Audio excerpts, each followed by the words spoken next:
ESPN HD1, Burlington, Philadelphia. A Beasley Media Group station. Broadcasting live from the Comcast Business Studios.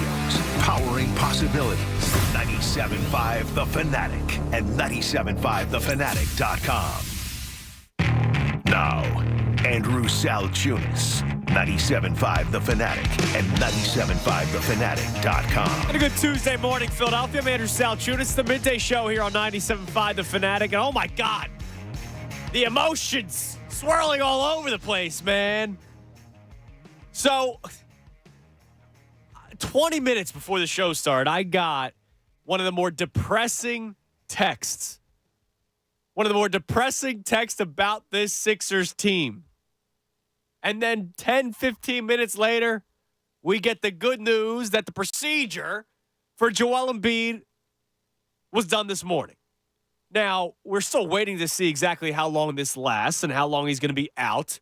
But if you're just tuning in, it literally happened right as Pat hit the update on the John Kincaid show. The Philadelphia 76ers, their star, Joel Embiid, underwent a left meniscus procedure on Tuesday this morning and will be reevaluated in approximately 4 weeks. Woj follows up by saying how Embiid's recovery goes over the next few weeks will be paramount, but there continues to be a belief that the door isn't closed on the possibility of the reigning MVP's return this season, sources tell ESPN. So there's still a chance, let's get the bad out of the way, that he misses the rest of the season, right? And that the Sixers are really far back in the standings, and you hope that he comes back come playoff time. What does he look like? Is he anywhere near close to the MVP type of player that he is, right? Like, that's the stuff that we have to be worried about. But the good news is this procedure got done now. And based off of everybody that we spoke with, based off of every single doctor whose tweets we read yesterday, we were going to find out immediately whether or not this would have been like a 4-month sort of deal, right? Everyone was talking about the flaps. If you can go in there and just, stitch it up or laser removal, all the terms that everybody used, then that's a 1 to 2 month, could be a little bit long, could linger a little bit. But 1 to 2 months from now, well, 2 months is still the regular season. If it's 8 weeks, it is still the regular season. So that's good. I think we would have found out had his season been over with these reports from Adrian Wojnarowski. Now, it's still up in the air because he's going to be reevaluated. And yesterday we were joking around, Ray and I, about the term reevaluate, right, which is something that we've been dealing with for a long time with the Sixers ever since Embiid came up. Ben Simmons, all the reevaluating. Markelle Fultz, how many times was he reevaluated, right? We've been dealing with that terminology for years now. We know the pain of that term reevaluate. But, man, this team is good. They know that. And this will be the telling thing for us, what they do on Thursday. Thursday's the NBA trade deadline. Yesterday when we talked about the trade deadline, it was more doom and gloom. Now, I told you I was going to go into the trade deadline with the belief that Joel Embiid would be coming back. We then spoke with Keith Pompey, the Inquirer, and he said what he would do, and that was to stand pat and not do much at all. Because you have to believe that Joel Embiid, if he does come back, is not the same player that we were used to seeing dropping 70 points just a few weeks ago. I'm still going to be aggressive. Not aggressive for a superstar, but aggressive for role players that can benefit this team. Aggressive for role players that you might be able to have another year of control. Bojan Bogdanovic is a guy that I've been talking about for months now. Once I saw Tyrese Maxey take the leap that he did, Bogdanovic was a name that I was very intrigued by. And he's a guy that you still have under control next season. So worst comes to worst, Embiid's not back or Embiid's nowhere near to the level that we saw him at, and they lose in the first or second round, at least you have a quality player that can fit with this team next year. Best case scenario is you have him and he's another scorer. And you make a couple of other moves. You need to get a backup big here. Backup to Joel Embiid, starter to the Sixers now. I'm sorry, but Paul Reed's not it. I've been telling you this for 2 years. I watched yesterday, and he just looked overmatched. He's going to have some good games. I know he had a nice night a couple of games ago. He's just not a guy that I can consistently believe in at the center position. I know he's dealing with an illness, right? I get it. Aren't we all? Like, I get it. But I can't go into the rest of the season until Joel Embiid comes back from injury with Paul Reed as my starting five. You can solve that issue on Thursday with the trade deadline. So I still want Daryl Morey to be aggressive. Not overly aggressive, but aggressive, where you're going to get guys that can come in here and help for the rest of the season and maybe still be under control for the following year. So I'm in a glass case of emotions, right? Because I get this good news. It's still not 100% fact that Joel Embiid will be back. But it's better news based off of the text that I got from Tasty Cake Dom. I was going to save this for the second segment, but I didn't know that we were going to get Joel Embiid news, right before the show started. Tasty Cake Dom texted me this at 9:38 this morning, 20 minutes before the show. After last night and looking at their next 10 games, where they are going to go 3-7, Andrew, I'm hoping today you do the Sixers eulogy and let them rest in peace. That was a depressing text to get 20 minutes before the show. Right? I prepped the show out pretty well. I start thinking about stuff last night. Every once in a while, something hits you right before the show starts. And that was a depressing text. And I was ready to do not the eulogy, but ask you if you guys were ready for the eulogy. But now that we got that kind of good news from Woj, from the Sixers PR staff, that Embiid got the procedure done, and a lot of the talk was how early can he get it done. Remember, Karate Mark was on yesterday. He was talking about the swelling. We have to wait for that to go down. They got it done.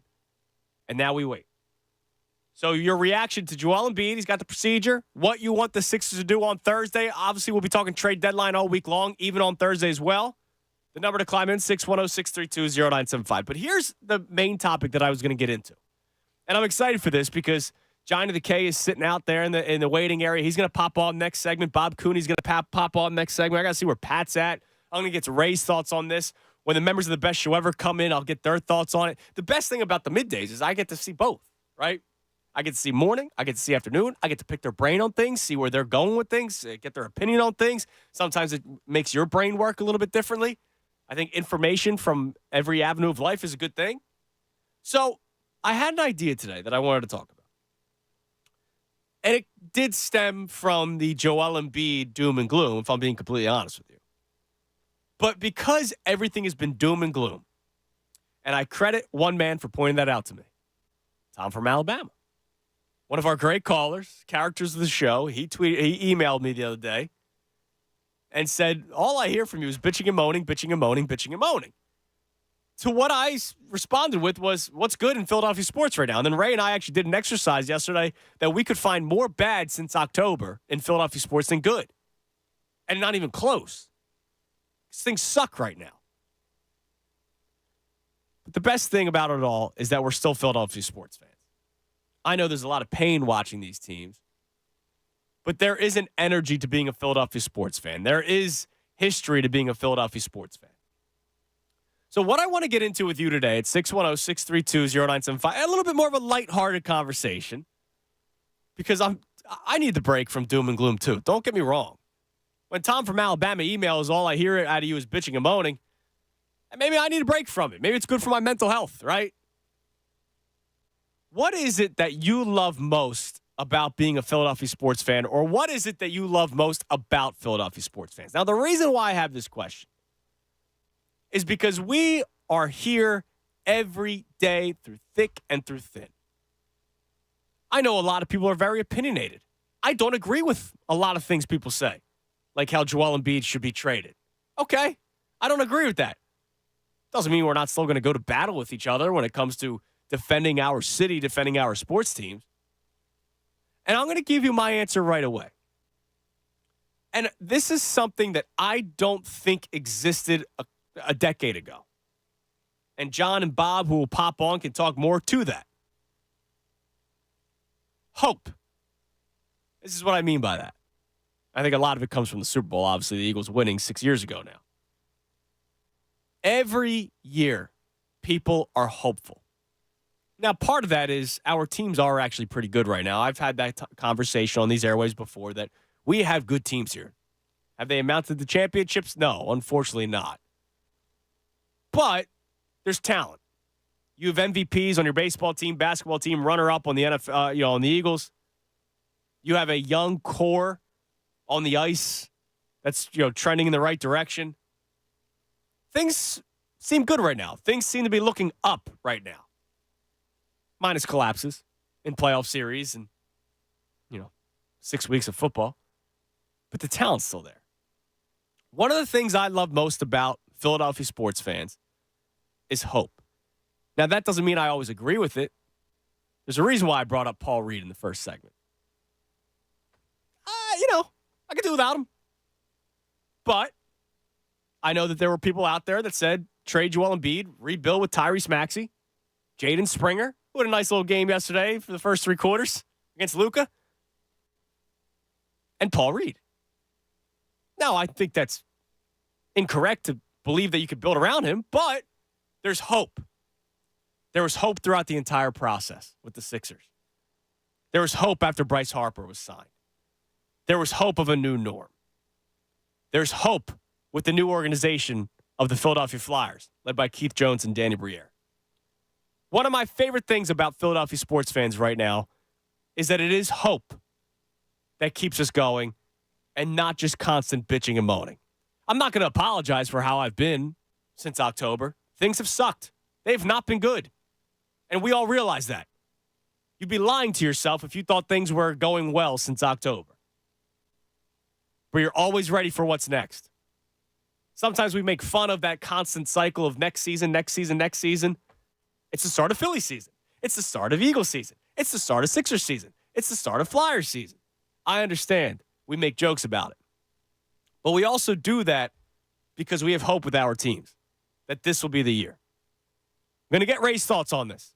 I'm going to have different members of the station pop on to talk about this. And then also your reaction to Joel Embiid getting the procedure, what you want the Sixers to do come Thursday. Zach Lowe did his podcast. They talked about what the Sixers should and shouldn't do. We'll play some of that audio as the show goes on. We'd love to hear from you. 610-632-0975. I'm Andrew Salchunas, the Midday Show right here, 97.5 The Fanatic. Fanatic Sports Update. Embiid undergoes surgery. I'm Ray Dunn. This update is brought to you by Indeed.com. You don't need a job site. You need a hiring platform. Indeed lets you schedule and conduct virtual interviews all from one place. Start Indeed.com/credit. Joel Embiid underwent surgery as ESPN's Adrian Wojnarowski reported that Embiid underwent surgery this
your way home this afternoon. The best show ever starting at 2. Now more with Andrew Salchunas on 97.5 The Fanatic and 97.5thefanatic.com. It's 10:20, midday show, 97.5 The Fanatic. I'm Andrew Salchunas, 10 o'clock hour, brought to us by Window Nation. Take advantage of Window Nation's 50% off sale on all style windows, plus make no down payment with no payments and no interest for 12 full months. Call 866-90Nation or visit windownation.com. So, taking a little bit of a strategy today, different strategy today, to make my life easier. That's why I'm going to have my cohorts come in and work with me today. So today's conversation, today's topic, is what you love most about being a Philadelphia sports fan. Because let me get this out of the way before I get to John Kincaid of the John Kincaid Show. We don't see much winning. So it's not like you could say, I love being a Philadelphia sports fan because we win all the time. All right, we got a Super Bowl 6 years ago. Before that, World Series in 08. And then what? Like, it's not really all that great. Now, in our lifetime, Ray, we have seen a lot of success. We just haven't seen trophies. To my left right now is John Kincaid. John, what's up? Hey, buddy. You have seen good. Yes. You've seen a lot worse. Yes. But you have been through it all, and you're still a Philadelphia sports fan. You have never wavered, even though you spent Never. 20 years in Atlanta. Like, Never. you've never wavered being a Philadelphia sports fan. Pissed off the 7th largest city in America constantly by Yeah. never abandoning my team. Exactly, which With my people should teams. respect that. That's fantastic. So I want you to answer this question for me. What is it that you love most being a Philadelphia sports fan, but then also the masses? Because for me, I say hope. Now, I'm not as hopeful as a lot of people sometimes. Like, I don't think Paul Reed, I'll use him as an example again, is going to be so great that the Sixers won't miss a beat without Joel Embiid, right? Like, I think they're going to lose a lot of games until Joel Embiid comes back healthy unless they can make some moves at the deadline. So do I. But I love that people are hopeful. When the Eagles, year one of Jalen Hurts, I thought they were going to win 4 or 5 games that year. People kept on calling me an idiot. I was wrong, blah, blah, blah. They ended up winning 9 games. Now they benefited from Bad quarterbacks. bad quarterbacks and COVID, Sure. this stretch, but they got to the playoffs, and the hope never died. People always had it. So what is it that you love most about being a Philadelphia sports fan and then what you see across the city? And you're back now, so it's great. Community. Okay? It's the number one word for me. It's Yeah. community. If you would come down to Atlanta, there you could go to Rocky's Brick Oven Pizza and be with 225 ex-Philadelphia people Right. that now live there, and the community is strong. Wherever you are, you feel the connection. Yeah. And you learn about it. The connection's here, and you feel it when you're here, but you feel it when you're on the road. You feel it when you're going to Philly sports trips. I was just outing. about to say, I got the email last night from Vince. They're already talking about Brazil. And people Like, are already putting in their deposit. There is a community of the sports. I can tell you that one of the things that my wife has observed, never being a Philadelphian until 2022, Right. and she laughed that there would be there was a wars breaking out in the Middle East. There's a fire in a high rise in Center City. But the big story in action is the Phillies Red October is going on. Exactly. Yeah. There's just a love of sports and a love of and there's this community that I think I couldn't imagine living without. It's funny. So I'm going to tie in a personal thing for Sure. me. So you guys know my Lithuanian heritage and Absolutely. how big I am in it. And I've gone to festivals, like song festivals, dance festivals. I have participated in Really? said festivals. Yeah, I wear Lithuanian the dance? old Really? gear and everything. Yeah. Going to Lithuania this summer. Can't wait for it. When I'm out there, whether it's Lithuania, Chicago, Baltimore, I've been all over the country, doing stuff with the Lithuanian community. I feel like I could walk around no problem because I know I got other Lithuanians all around. When you go on those Philly sports trips, right? I was in Denver a few years ago. I was in Tampa with Bob and Pat just last season. It could be 2 a.m. I'm just going to walk out of the hotel and boom, there's a bunch of Philadelphians. Have you done Disney World? Yes. Or you have done Disney World? Yeah. Where I, just by my attire, if I'm in the heat. You gotta go Birds. I'm in a Phillies, Eagles, go Birds. Go Birds is like the hello. You almost feel safe, like no matter where you're at, because you got a fellow Eagle fan, a fellow Philadelphian right down the street. And I think that that's something where you see very few fan bases where it's like that, where it's just that community of the community comes together. I think that there's so much division in the world and so much, though, about sports that brings everybody together. Take any section at an Eagles game. any section at a Sixers game, and you got people of all different backgrounds, all different religious backgrounds, all different skin colors, all different, and everybody is united. And I think that's what just totally brings the city together. And you might not agree on a No. sports take. No, absolutely. But it's not going to lead to fisticuffs, like political stuff, right? Like politics, exactly. you know what I mean? Or people like I don't like this person. I'm not going to be friends with them anymore. Right. Because there's something that brings people together, and I think that's the biggest part of community. Community to me. I love that. That Well, is the biggest I appreciate it. Good to see you. I'm and I love gonna your bother all temple of you. gear too, by the way. Oh yeah, thank you. Good job. I appreciate it. There he is, John Thank you, Kincaid of the John Kincaid Show. Now we're gonna work Bob getting in here soon, but Ray, good morning. What's up, man? Good morning. How are you? I'm taking the easiest approach to my job today. I'm gonna be lazy and make you guys all do the work. That's really that cool. sound cool? No, Yeah, I like thanks. our coworkers. I like them taking care of business here too. I appreciate that. All right, so you are even younger than me. I'm sorry to point it out again. No, it's okay. I think people caught on to that. So,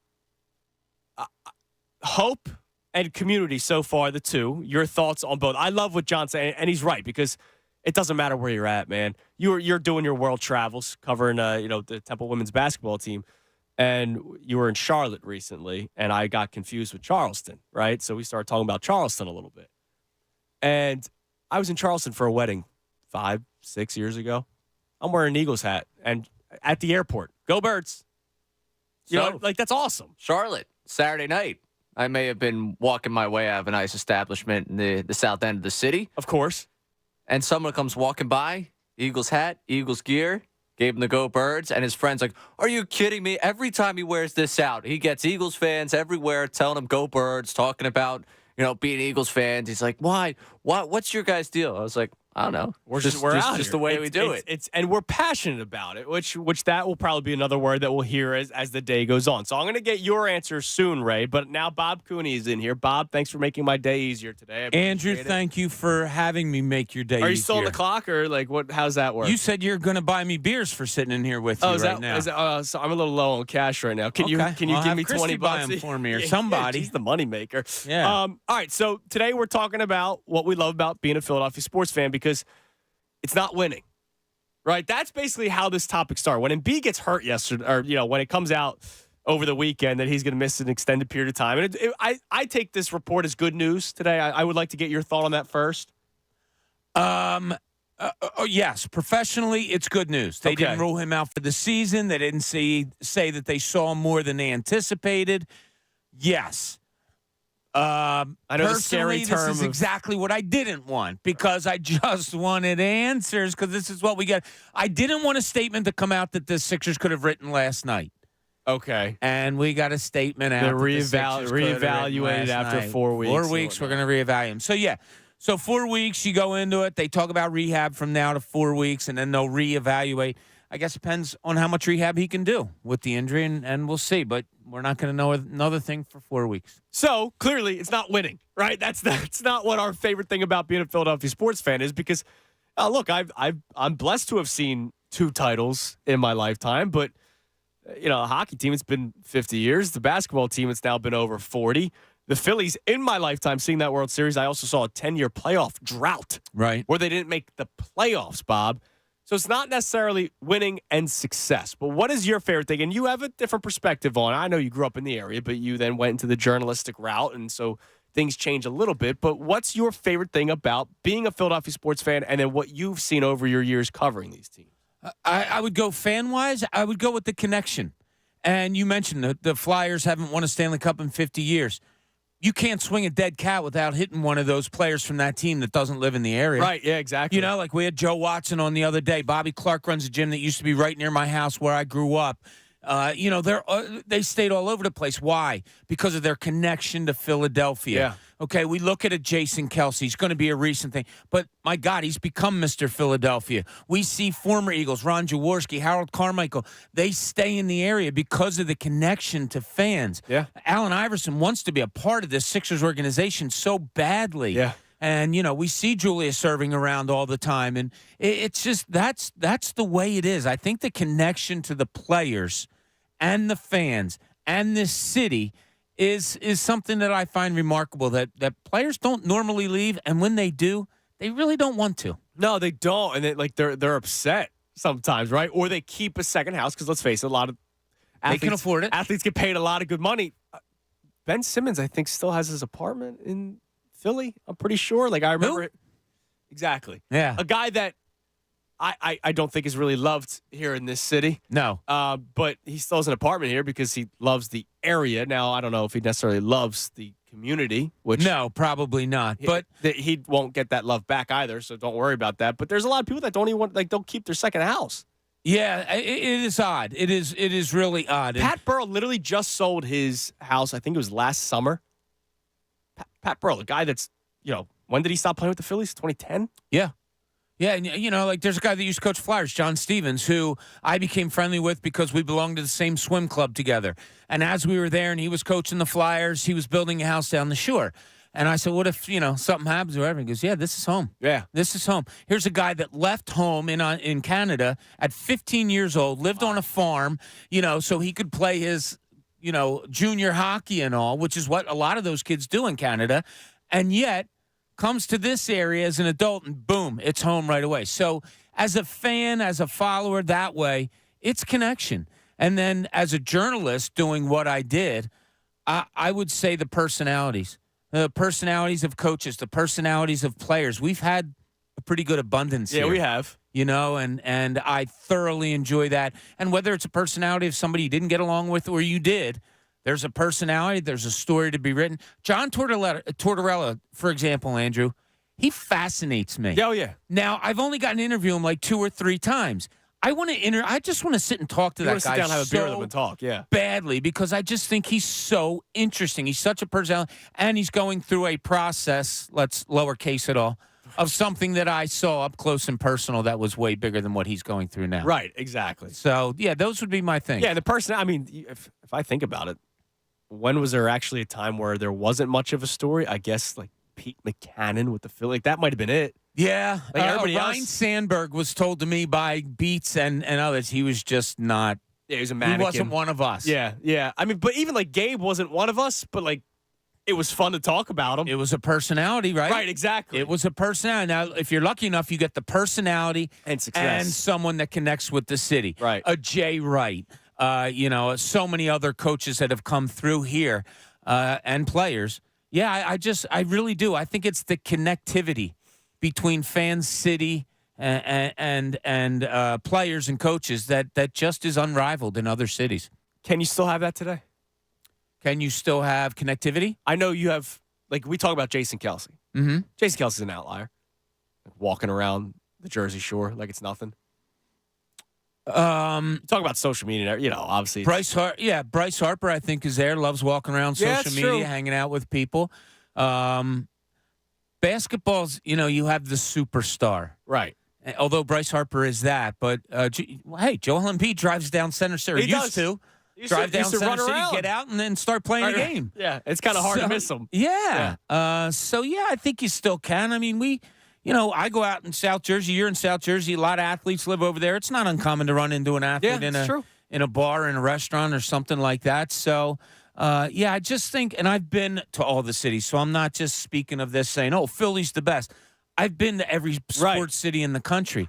I've been on radio shows in every sports city in the country. I do know the connection. It's different here. It just is. Strangest city that you did a radio hit for? Probably Oklahoma City. Okay. Yeah, because they had me on. I thought I was going to talk Sixers and Thunder that's going on, and they started talking to me about Oklahoma State football. And I was like, wait, what? I said, I covered the 76ers. Yeah. Awesome. Well, Bobby, thank you, man. I appreciate Andrew, it. you are the greatest. You're allowed to go home now. Thank you. Thank you. You're off the clock officially. All right. 610-632-0975, the number to climb in to talk about today's topic, what you love most about being a Philadelphia sports fan and what you love most about Philadelphia sports fans. Because you don't have to necessarily feel the exact same way, right? Like, I don't think that the teams are going to win a championship every single year. There are people that do believe they're going to win a championship every single year, which is why I went with the hope route about what I love about all of you. Love about myself, that I believe all of you also have, is passion, right? Like, the passion for these teams. If I were to give you an answer where I do relate with everybody, it is the passion for these teams. It's yelling and screaming your head off. I mean, don't have to take you all that far back in the tape of when the Phillies beat the Braves with Spencer Strider, and Ray and I had to do a show the next day, and not have a voice on radio is kind of difficult. Painful for me to hear myself. You sound like crap. Yeah. And I didn't blame anybody for turning it off, right? Because we sounded terrible. I could barely get words out at one point because of the yelling and screaming we did. But that is the passion that we all feel. So, Ray, now that we're done with John and Bob, your favorite thing about Philadelphia sports fans? It's kind of like the family nature. They want, the community idea of it, but the idea that, like, especially for this medium, we can yell at each other for hours and get upset with one another, have opinions on it, and we all walk through the gate at Citizens Bank Park, Lincoln Financial Field, Wells Fargo Center, all walk in together. Yeah. And that's, like, to me, the ability of when it's everyone, battling amongst us in the fan base over, is this guy the quarterback? Is this guy the right coach? Should they make this hire? Was this decision right? We can all have that fire back and forth with one another, but so help you if you're from outside of this city and you say something about this city, because all the fighting that we do inside of here against one another, we will turn together against you and make you feel the wrath. That's why I take it so personally, and I get offended. But I get offended when people do the whole, man, you on sports radio. Now, I'm sure there's some people that have sold their soul to the take. But, like, when people say, oh, you want them to lose, right? Because that's better for ratings and it's better for blah, blah. Like, no. I, like you, am a Philadelphia sports fan. I'm just blessed to have a microphone in front of me that turns on, right? I can take my fan cap off and talk about things and, getting in the nitty-gritty of conversations when it doesn't always have a positive outlook for our teams. Like, I'm not afraid to do that. But when I start hearing stuff of, man, you like it when they lose or you hope to be right? Like, I remember the Jalen Hurts thing. I didn't think Jalen Hurts was going to be some star quarterback. I did not think that. Man, you want to be right so bad? No, because if he does become a star quarterback, my football team's good.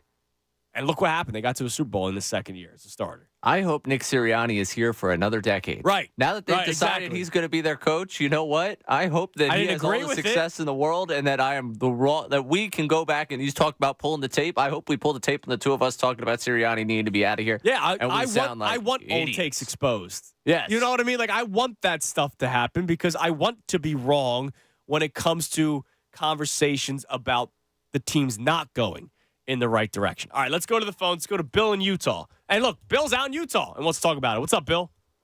Hey, I grew up in that area, but I lived here 33 years now, right? Okay. And like you were saying earlier, I mean, I got hats, I got jackets, and everywhere I go, yo, fly, Eagles, fly, whatever.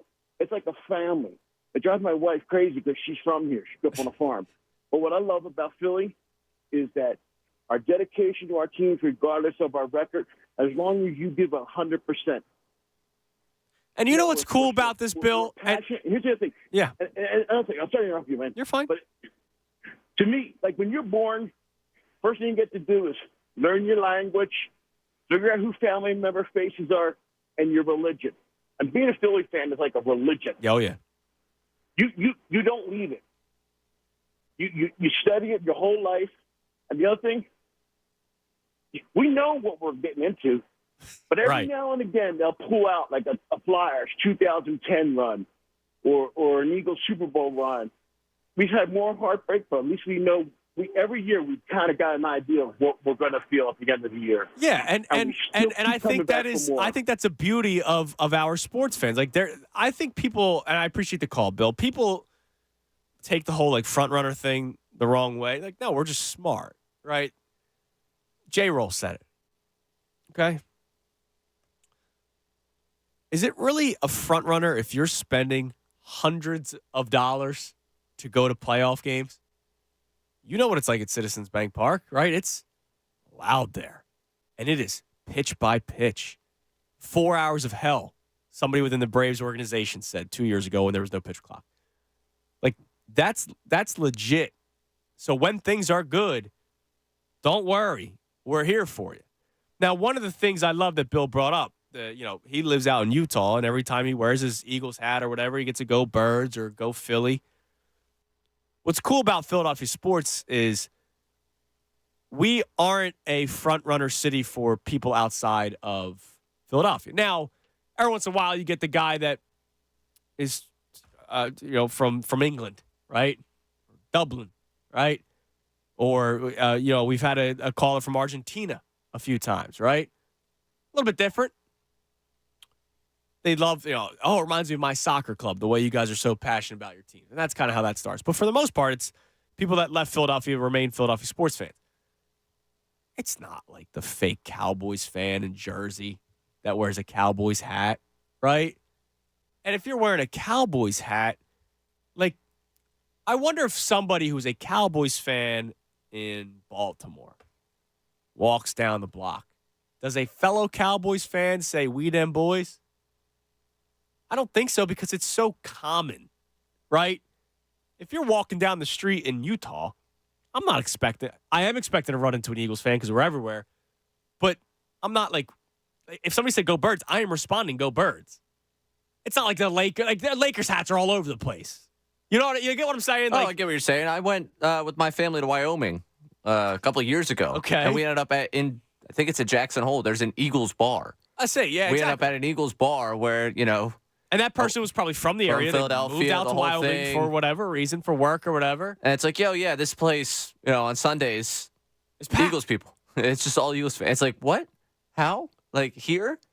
You go all the way to Wyoming. It's not the first thing on your mind. Like, I'm going to figure out how And to celebrate the birds. You're seeking out the Eagles bar, Of too. course. Like, you're not, like, just going to the local chain establishment to watch the Eagles play. No, because that's not real. What's real is finding that Eagles bar, even if it takes an hour or 2 hour drive to get to, because you're out in Wyoming, and I don't know how many Eagles bars there are. So I want to continue this conversation as the show goes on. 610-632-0975. We are going to still talk about the Sixers as the trade deadline approaches on Thursday. Joel Embiid got his surgery this morning. He's going to be reevaluated in about a month. And, I'm still going to be hopeful, which is why I would still be aggressive at the trade deadline and grab players that will still benefit this Sixers team with Joel Embiid on it. So we'll talk still sports and nitty-gritty stuff and whatnot. And also, coming up next, I'm going to tell you what I believe is probably the most unnecessary thing about sports. I'll explain what next. Your calls as well, right here. 97.5 The Fanatic. Fanatic Sports Update. Embiid undergoes a procedure. I'm Ray Dunn. This update is brought to you by Discover. Introducing Discover Cashback Debit, a game-changing checking account with cashback eligibility and terms at discover.com/cashback debit. Discover Bank, member FDIC. Joel Embiid underwent surgery. ESPN's Adrian Wojnarowski reported that Embiid underwent surgery this morning on his left meniscus, and the 76ers will reevaluate him in 4 weeks. As for the Sixers on the floor, they couldn't get anything going in the second half last night and fell 118-102 to the Mavericks. They outscored by 20 points in the second half as 6 Mavericks players scored in double figures. Kelly Oubre scored 19 points to lead the 76ers in the loss. They'll have the day off today before playing the Golden State Warriors at 7:30 tomorrow night. Roger Goodell announced last night that the Eagles will open the 2024 season in Brazil. This will be the first NFL game ever played in Brazil and the second game of the 2024 NFL season. The Eagles will be designated host of the game, one of their 9 home games of next season, and it will be played on Friday night. Elsewhere in Eagles news, Broncos defensive backs coach Christian Parker is expected to join the Eagles staff, according to ESPN reports. And the Flyers return to action tonight. We'll play the Florida Panthers at 7. Catch the live call right here on 97.5 The Fanatic. I'm Ray Dunn. Breaking sports news all day, every day is here. 97.5 The Fanatic and 97.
possibilities.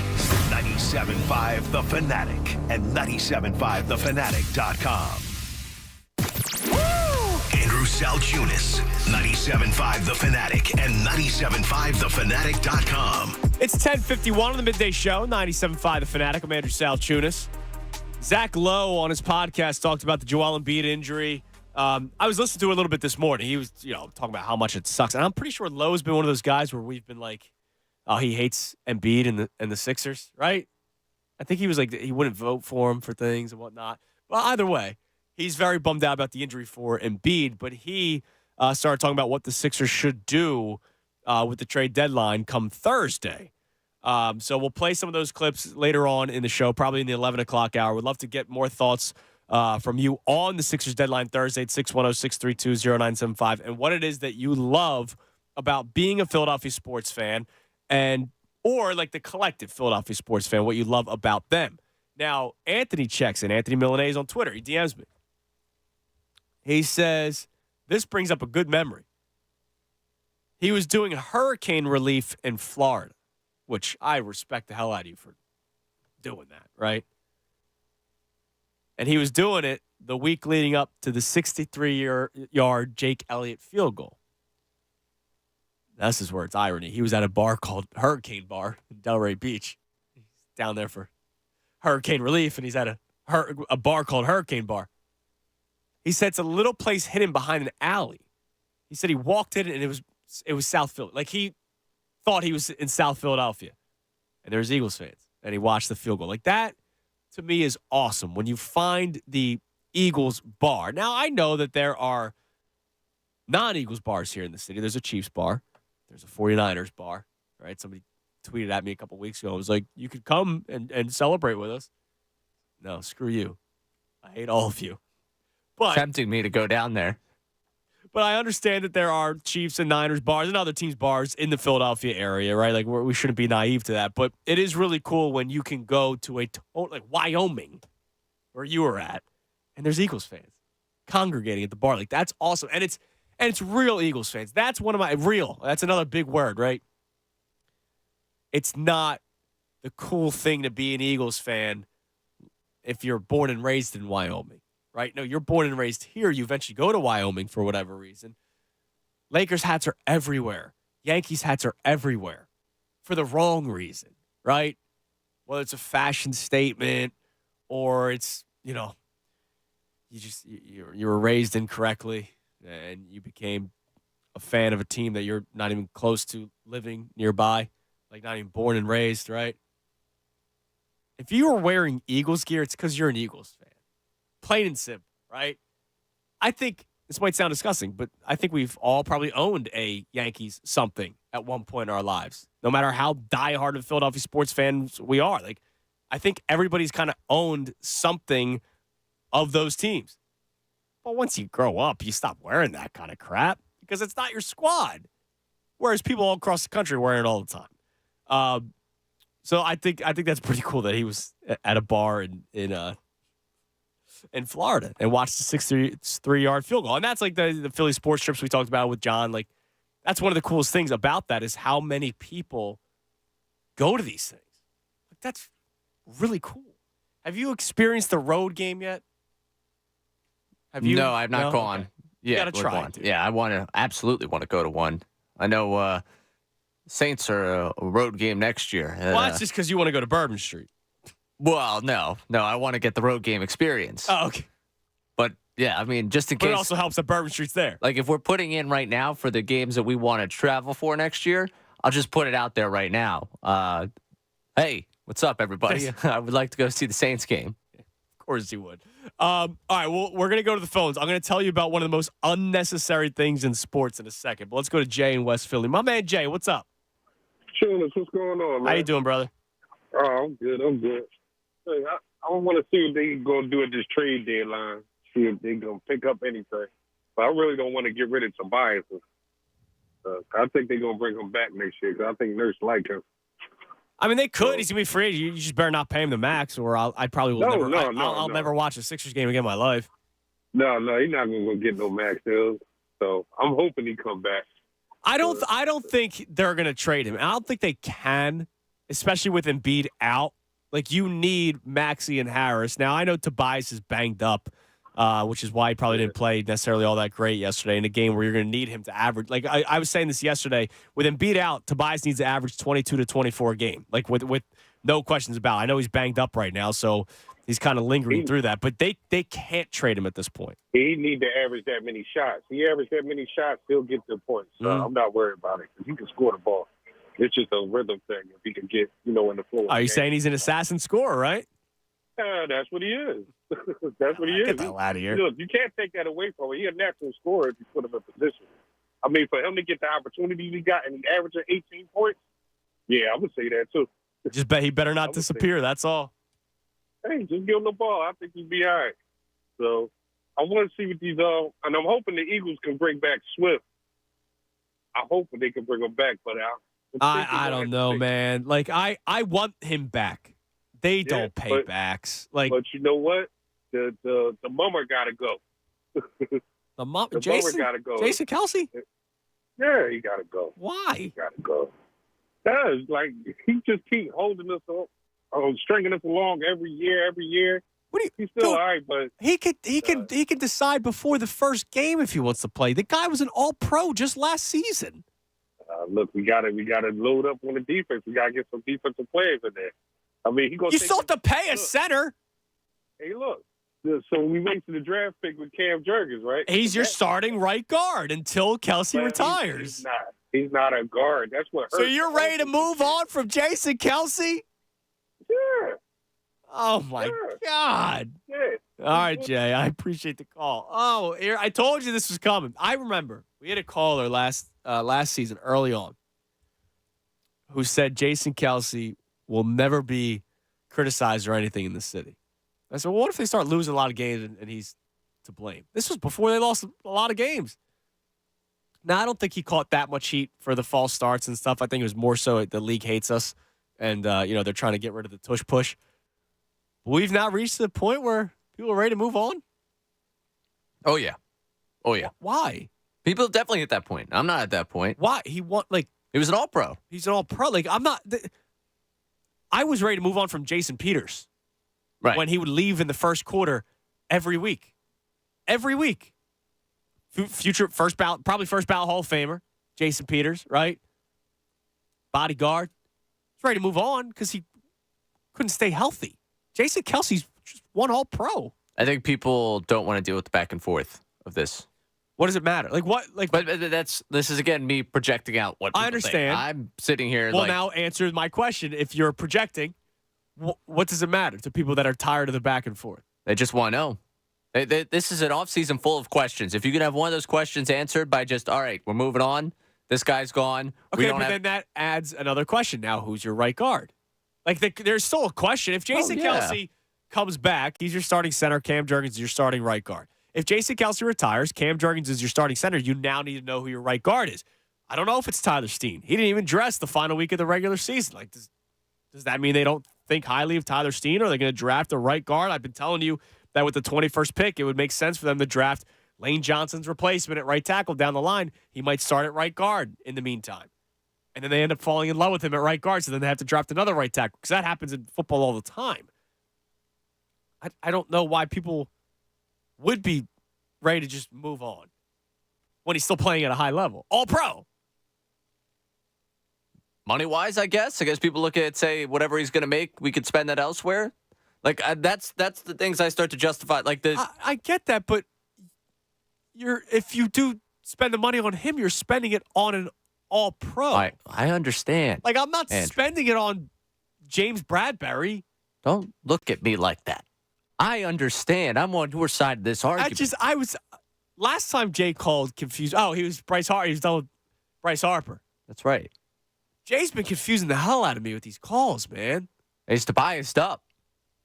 Yeah, he's Tobias. Well, and his favorite baseball players were Nick Williams and now he's a free Rojas. He's a big Johan Rojas. Don't worry. Johan Rojas is free to play. He's playing.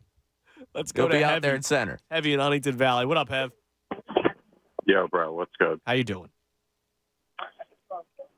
I'll tell you, man, I think it's been a really crazy last 5 years, considering. Yes. I mean, I was at the point before the Eagles won the Super Bowl that I honestly thought I may not see them win ever. Right. And then you have the years after that where you're coming into the Phillies signing Bryce Harper. So what are you getting to that point with the Phillies and Sixers now? The prime of Joel Embiid. I mean, and now this last year where we've seen Sixers blow a 3-2 lead, the Phillies blow a 2-0 lead and a 3-2 lead to a completely inferior team. The Eagles on just an absolute debacle of a finish to the season, which will go down in NFL history as one of the biggest debacles. And it's like we've been shocked back into our reality of yesteryear, where this so-called new norm really isn't the truth, unfortunately. Yeah, I mean it's been tough, Heavy. You're right. I appreciate the call. The last 5 years have been crazy. Now, I guess Heavy does not fall into the hope category. No. Or that's one of my favorite things about Philadelphia sports fans is the hope. But there's also that level of thinking. Like, look, it has been hard, which is why, when Tom from Alabama emails me, all I hear is bitching and moaning. Well, I don't even have to do 5 years. I could just do 5 months. Like the last 5 months have been hard. Those playoff series that he talked about, the collapse of the Eagles. But we all know we're going to be right back. Now, he seemed to be getting to the point where he said, I never thought I was going to see the Eagles win the Super Bowl. It seems like he was going that way with the Sixers and Phillies. That's the thing that sucks the most is, like, you do have the players. Whether people agree or not that Joel Embiid should still be here and whatnot, I think we can all agree that he is a spectacularly talented player. Incredible talent, right?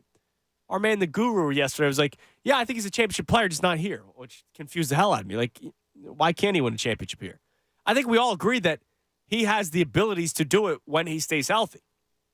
We have seen Bryce Harper be a man on a mission, hitting 2 home runs in a playoff game in response to Orlando Arcia saying, "Attaboy, Harper." Right? Like, think about that for a second. Like, we have some incredibly talented players in this city.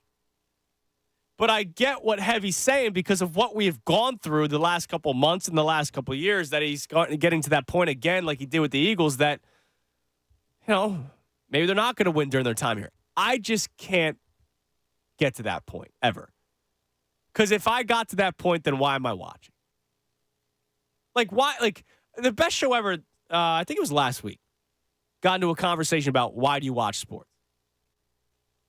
Right? Because in this city, it's not about winning all the time, right? I can't, if I think my team has absolutely no shot, call me a front runner. I don't care what you say. I can't find myself watching it every single day. Like, if it's a baseball season with Tommy Joseph, like, I didn't watch all 162. I went to the games because I was up Broad Street at Temple, and it was a cheap ticket. I went to all the Sixers games as a member of the Revolutionaries, but, like, I wasn't going because I thought the Sixers were going to go on some miraculous run and win. It was just something to do. But if the teams are bad, like, I can't find myself watching this. So, like, it sucks hearing Heavy say that. Like, it almost sounds like he's ready to disconnect for a little bit. So I would go to Heavy and ask him, because he's now saying that, the last 5 years. And basically I'll take that as, hey, you just celebrated the 6-year anniversary of a title here in Philadelphia. Mm-hmm. Try and put yourself in the mindset of October of 2014.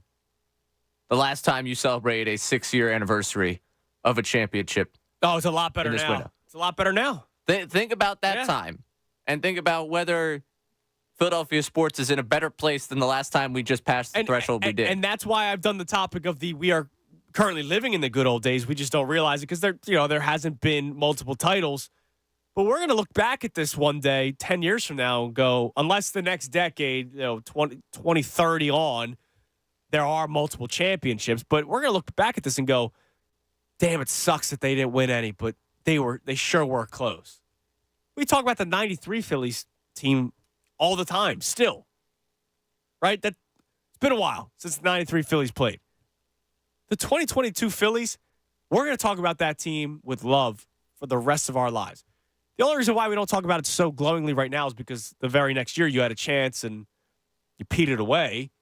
But you're right. Like, from 2008 to 2014, it was like death in Philadelphia sports. Now you're in a good spot. And that's why I keep on saying we are in a good time right now. It's just hasn't amounted to a championship, but they've been close. I mean, the Phillies were in a World Series. The Eagles were in a Super Bowl. The Sixers were 5 minutes away from finally getting to the Eastern Conference Finals. It just sucks right now as we have this conversation on February 6th of 2024. Joel Embiid might miss the rest of the regular season again. And that's what sucks right now. But when you do take that step back and you look at it through a different lens, like, there's a lot of talent in this city.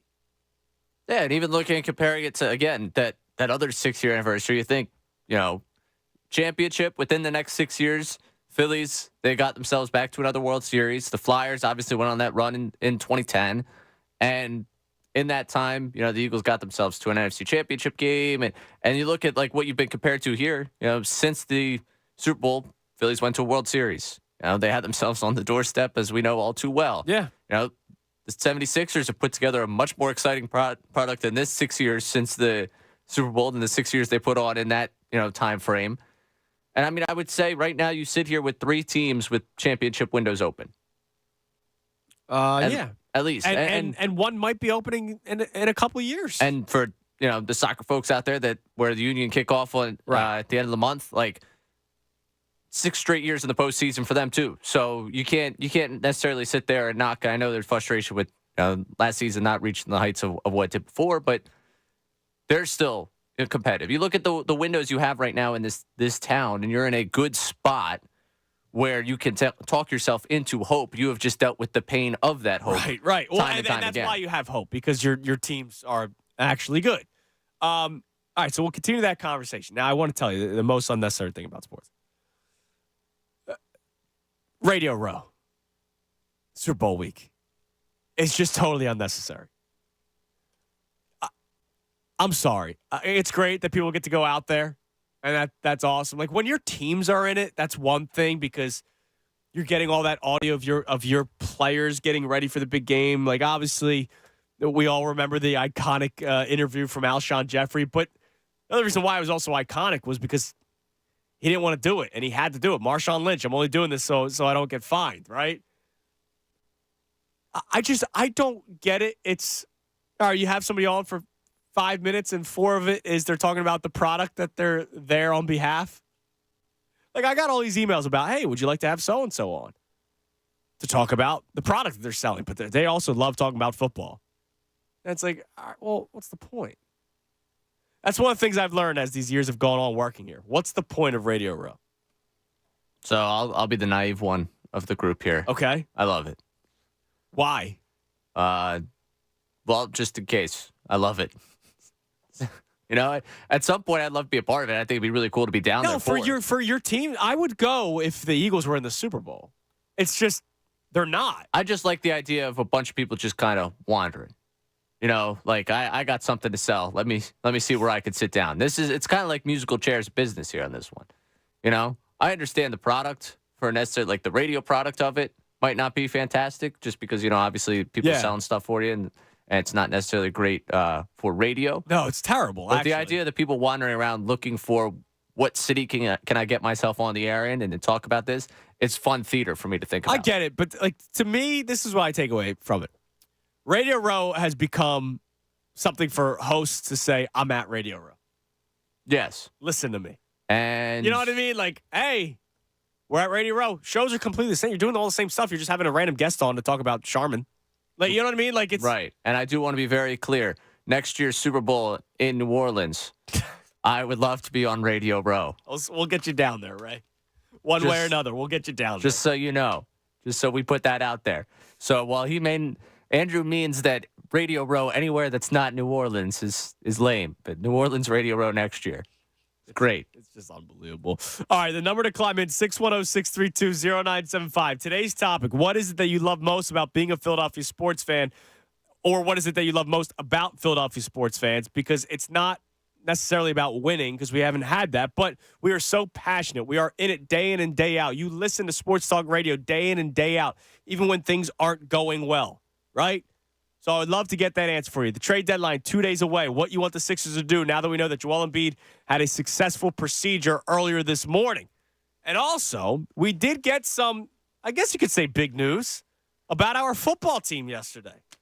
If you missed it, I'll tell you what that is next. If you know what it is, you know what we're going to talk about, and I would love your thoughts on it. Eagles going abroad? Talk about next right here, 97.5 The Fanatic. Fanatic Sports Update. Embiid under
975thefanatic.com. It's 11:20 on the Midday Show. I'm Andrew Salchunas here on 97.5 The Fanatic. 11 o'clock hour brought to us by Golden Nugget Jewelers.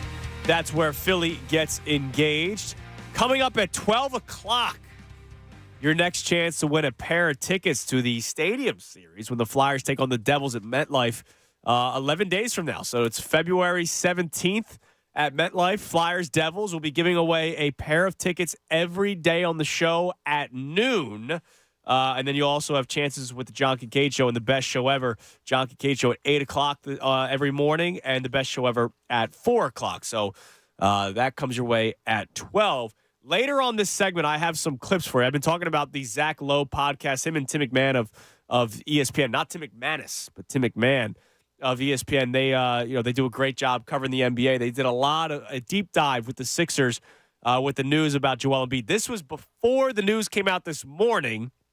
And if you're just tuning in, Joel Embiid underwent successful surgery this morning, and he'll be reevaluated in approximately 4 weeks. That's according to Adrian Wojnarowski. He says Embiid's recovery goes over, how it goes over the next few weeks will be paramount, but there continues to be a belief that the door isn't closed on the possibility of the reigning MVP's return this season, sources tell ESPN. So the question is, what do the Sixers do with Thursday's trade deadline? I'll play you some of those clips from the Zach Lowe podcast later on this segment. But first, I want to get into the news yesterday that the Eagles will be opening their season, A, on a Friday night. You're shaking your head near, which I'll explain to you why I love it. And B, in Brazil. So Roger Goodell yesterday had his press conference as Radio Row continues, even though I do think it's the most unnecessary thing in all of sports. Like, you could just have a press conference anytime, Roger. But whatever, he has the press conference at Radio Row, and he announces that the Eagles will be opening up their season in Brazil as they continue to, expand across the globe. We've seen them play in Germany. We've seen them play in Mexico City. Obviously, we know all about the London action. So now Brazil for the Eagles.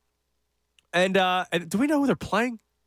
I don't think so. This is just that they're playing they will be a home team in Brazil. So a couple of ways to look at this. So number one, I think it's cool that they're playing in Brazil. I think it's cooler if you're there. So we got the Stadium Series tickets coming up at noon, right? Awesome if you win the tickets. If I'm watching on TV, it doesn't really make much of a difference for me because I'm watching a hockey game.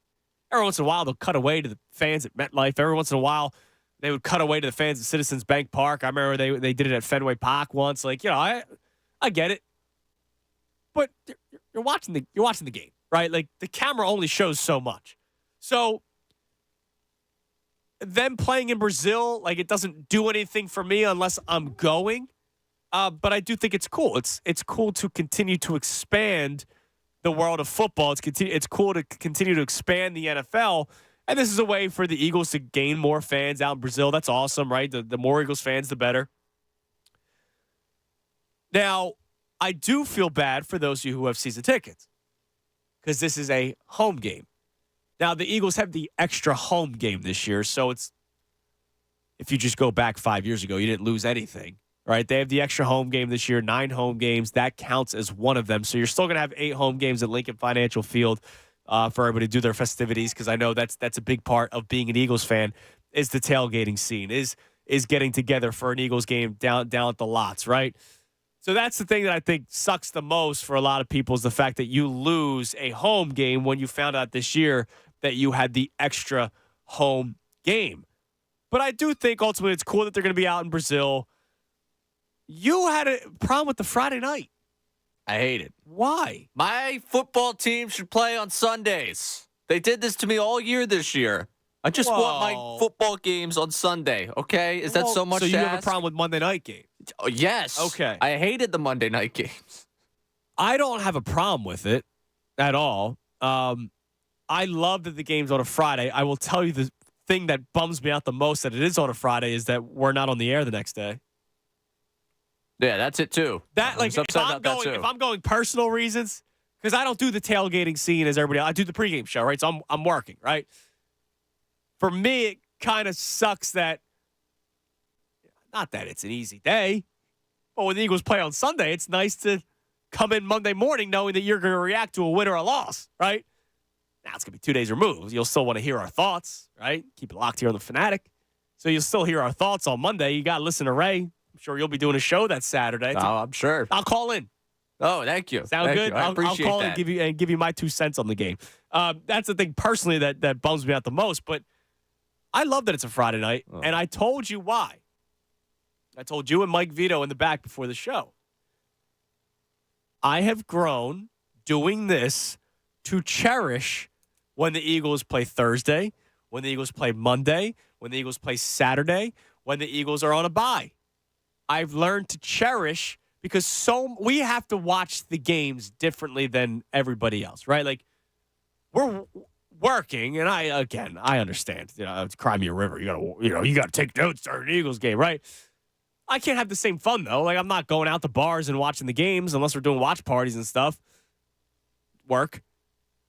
I cherish when the Eagles aren't playing at a prominent time on Sundays. Like, if they're playing 8 o'clock, all right, so I get to watch the 1 o'clock games. Now, pregame show changes that a little bit with 4 o'clock. But I love that week 1, I have a Sunday full of NFL without the stress of watching the Eagles and work.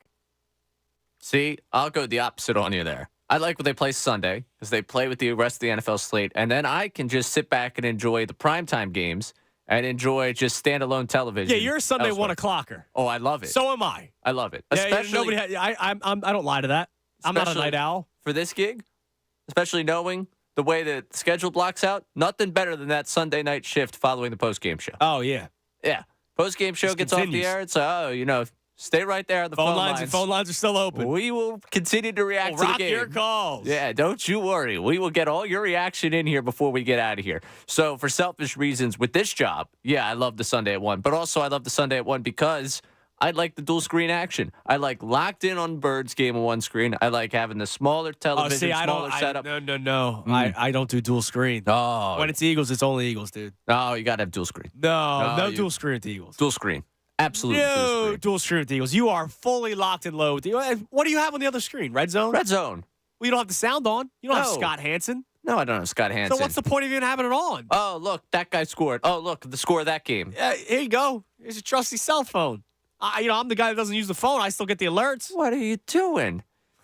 You have an option for 2 screens, and you're looking down at the phone. Not during an Eagles game. It's one screen. You're looking down at the phone.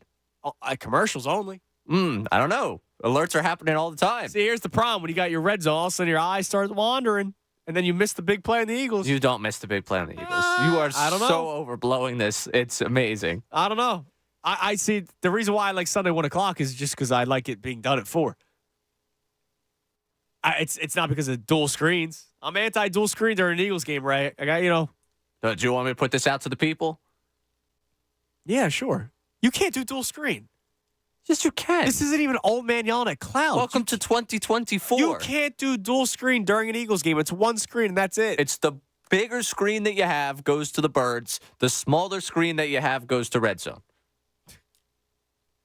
Welcome to the 21st century, man. We could do this multiple different ways. I'm disappointed in you. I'm being completely honest with you. There's no way. There's no way. I understand if you only have one screen. If you only have one screen at the ready, of course it's going to be the Eagles.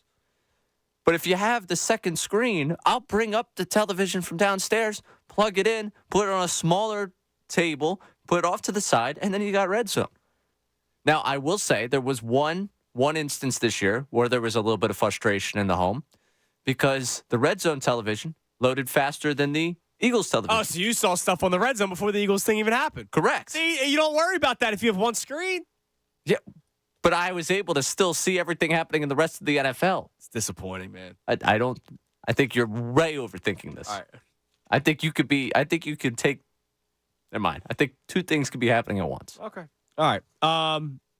But it's cool. Ultimately, it's cool they're in Brazil. Like, yeah, it's awesome. That's cool. I don't want this to be an anti-international game thing for Right. me. This is just anti-Friday night. This is for the first time. Let's go. Come on, man. It's a Friday night. Watching the Birds. Oh, stop.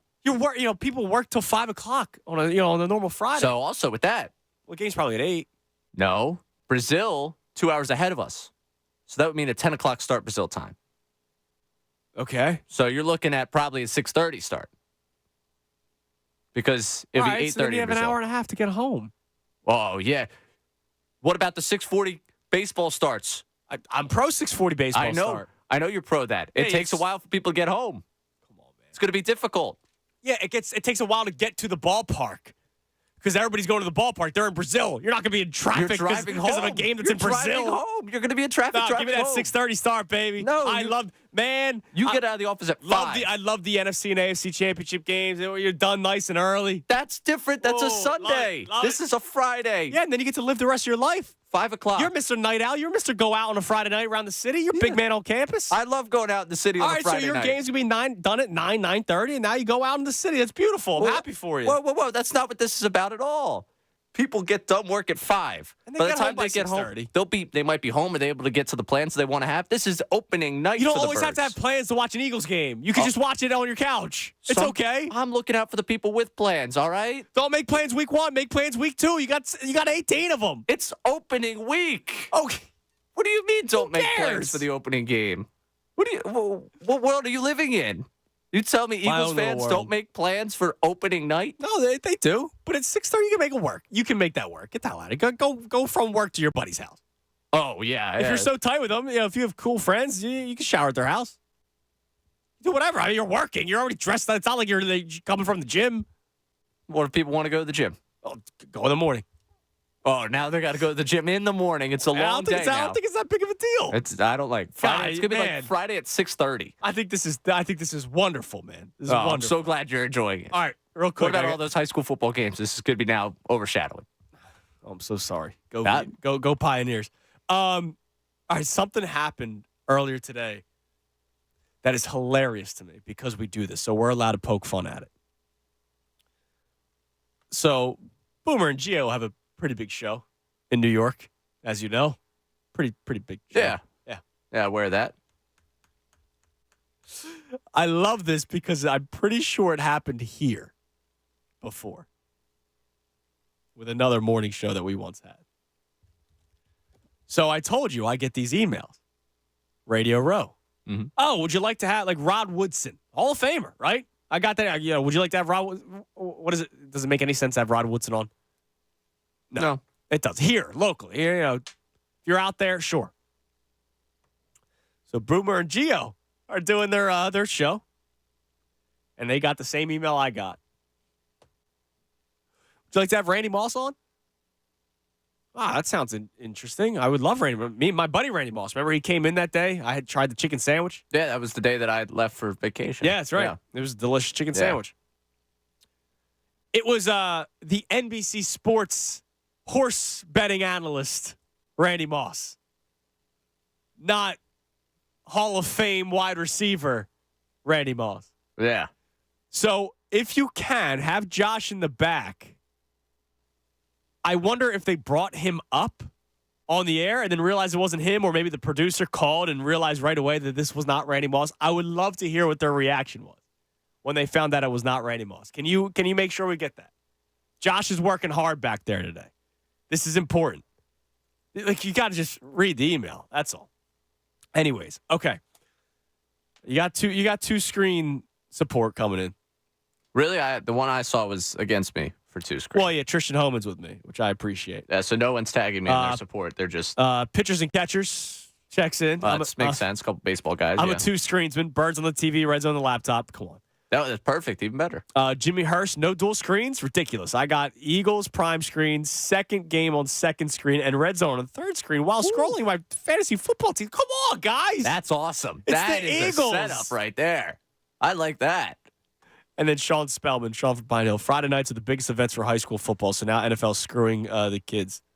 Yep, Yeah. that's right. And you're standing with them, Jonas. Yeah, I'm in solidarity with the NFL. Wow.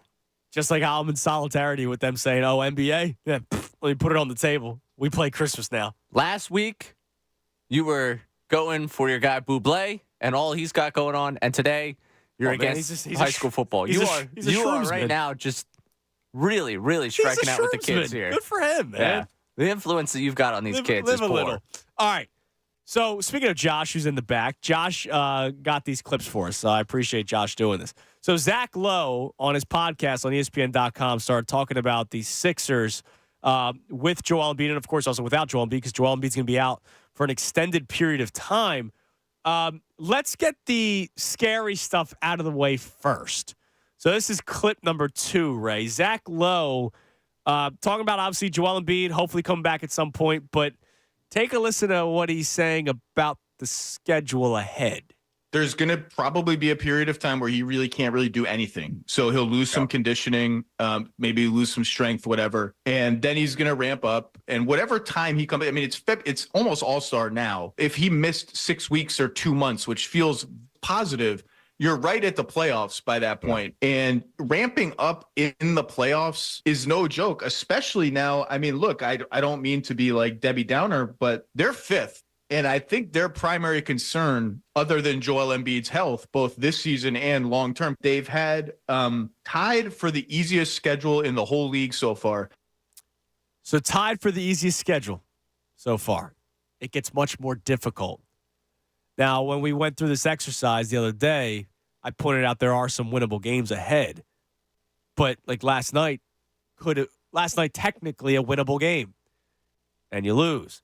So right now, they are 3 games up of the Pacers, 3.5 up of the Magic, and 4.5 up of the Heat.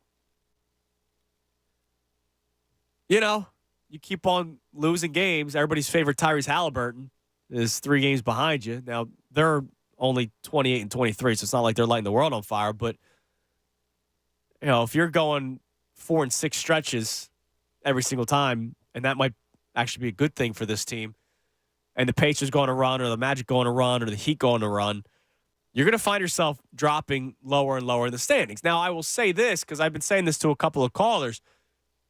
If they end up playing the Bucks or the Celtics in the first round, what difference does it make? Like, you're going to play them in the second round. The question is whether or not you're good enough to beat those teams. And I still think that they are with a healthy Joel Embiid. Now, how healthy will Joel Embiid come playoff time? We'll find out. But I don't think it necessarily matters. I mean, I think the biggest thing is like, oh my God, you're exhausted come second round, though. That's the biggest deal. Dark path thought. Sorry, Go ahead. Again, you end up upsetting one of those 2 and still losing the second round. No, that'd be terrible. Yeah. No, that'd be terrible. Sorry, that was the. But like, I walked down that dark path as soon as you said that. You have to beat one of those 2 teams anyway to get to the Eastern Conference Finals. Right. So whether it happens in round 1 or round 2, it has to happen. It just would not be preferable to have Embiid ramping up his conditioning against one of those 2. But then he started talking about the play-in tournament. Take a listen. It's the very next clip. They should be safe from the play-in. Like, no matter how injury-riddled you are, 5 games with 30 to go is a pretty big cushion. But man, they need to get the rest of these guys healthy soon, or else that could be that we could wake up in 3 days and that lead could be 3 games. And like, you're going to be an underdog in the first round, and you're going to be ramping up to play the Knicks or the Cavs or whatever in the first round. Like, that's a tough road. I don't know if they are all that safe from the play-in tournament. I don't know if they are. Obviously, the Pacers and Magic and Heat and Bulls and Hawks all have to handle their business. Like, you're safe from the Hawks. They're not going to be out of the play-in tournament, right? The Hawks are 6 games under 500. You have a 8.5 game lead over them. The Hawks also have to win games. Like, you're not going to be out of the play-in tournament, but the play-in tournament starts at the 7th seed. You only have a 3.5 game lead over the Magic. I don't think that's 3.5 game lead. I don't think that's that out of the question. I don't think this team bottoms out to the point where we're talking about them missing the playoffs, but no, they'll be in the playoffs. Also, just given the availability of everyone else, like we're talking about Embiid's injury because it's the MVP. You know, Batum has missed time. Tobias is banged up right now. Maxi's banged up right now. Melton, we haven't seen. You know, Robert Covington, what's the deal with his knees? Like you end up looking at, like, when we talk about a deep roster, well, yeah, you know, you have players deep roster here. when healthy, yeah. Yeah, but right now, the health there, I mean, last night I'm at a game watching a starting lineup, and I mean, no disrespect by this, but Daniel House Jr., man. Yeah, like the starting lineup of House, Reed, Oubre, like I never thought I'd see the world where, you know, I was sitting there for a game and I'm thinking about how much longer Daniel House is going to be in the starting lineup. Right. Well, I mean, this goes back to what I've been saying. Joel Embiid not on this team. You are a playing team. Like this team, you miss out so much when Joel Embiid is out with an injury. So much. And it's painfully obvious. Oh, yeah. That second half last night, like I know we haven't gotten a ton into the game because, you know, the game it was. Like, it is No, not. it sucked. It's awful. I mean, like, the one thing that continues to stick out is them needing someone from deep. They need a 3-point shooter. Yeah, which is Bad, why like- I've been banging the drum of Bojan Bogdanovic. Right. But even on top of that, without Embiid, Maxey last night getting to his spots, he had a tough time that's the getting biggest going. thing. Harris, they ended up keying in on him. You now focus on these guys. Embiid attracts, that's what people, I think, don't realize sometimes. Oh, just build around Maxey. Well, I think Maxey's a very talented player. Is he ready to be the focal point? Like, Joel Embiid attracts so much, which nobody wants to admit, which that makes Tyrese Maxey a better player. That makes Tobias Harris a better player. It makes Kelly Oubre a better player because of how much attention that he attracts. He's getting double. Oh, man, every time come playoff time, he gets double and triple teamed, then he doesn't drop 70 anymore. Okay, well, once you have the other guys around him, you're going to have guys that are good enough to score, then you might be able to win games. It's just the roster construction with this team over the last couple of years hasn't been good enough around Joel Embiid. The second Joel Embiid's off the court, this is why, even when he's healthy, when he goes to the bench, the team goes on a run every time. And Why don't we realize the that? Bamba Reed combination, again, there was no expectation for me going into last night. Like, yeah, Right. you know what? They're going to be able to carry the load from Embiid, but it's just, so painfully obvious of what you're missing.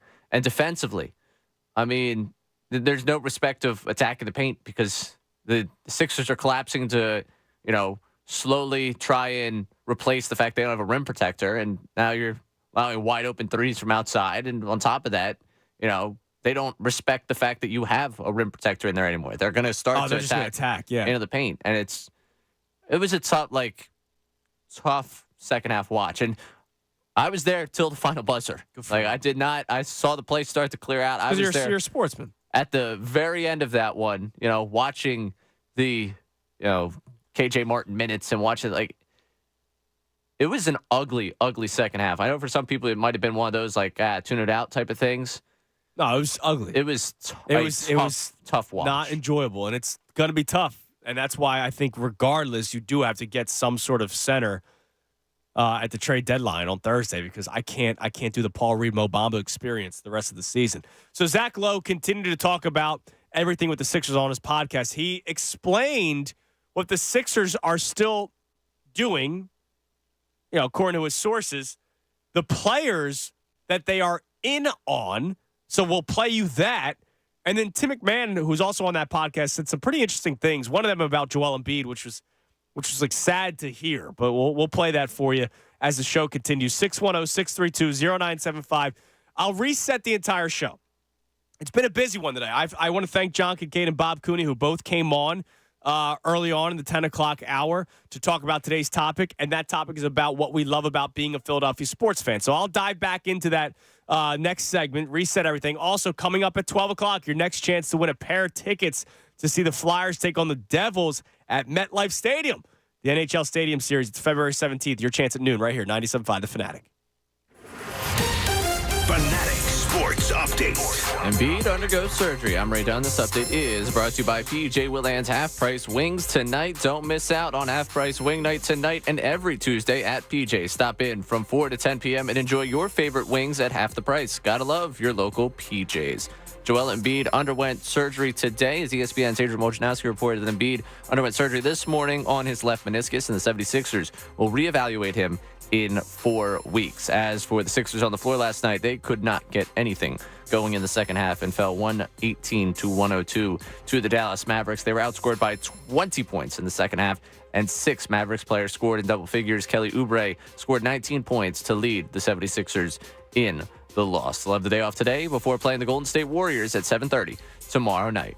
Roger Goodell announced last night that the Eagles will open the 2024 season in Brazil. This will be the first NFL game ever played in Brazil and the second game of the 2024 NFL season. The Eagles will be designated host of the game, one of their 9 home games next season, and it'll be played on Friday night. Elsewhere in Eagles news, Broncos defensive backs coach Christian Parker is expected to join the Eagles staff according to ESPN reports. And the Flyers return to action tonight, play the Florida Panthers at 7. Catch the live call right here on 97.5 The Fanatic. This update's also brought to you by Jackson Hewitt. It matters who does your taxes. Jackson Hewitt offers you your biggest refund guaranteed or your money back plus $100. Hurry into Jackson Hewitt today. I'm Ray Dunn. Breaking sports news all day, every day is here. 97.5 The Fanatic.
Salchunas, 97.5 The Fanatic and 97.5thefanatic.com.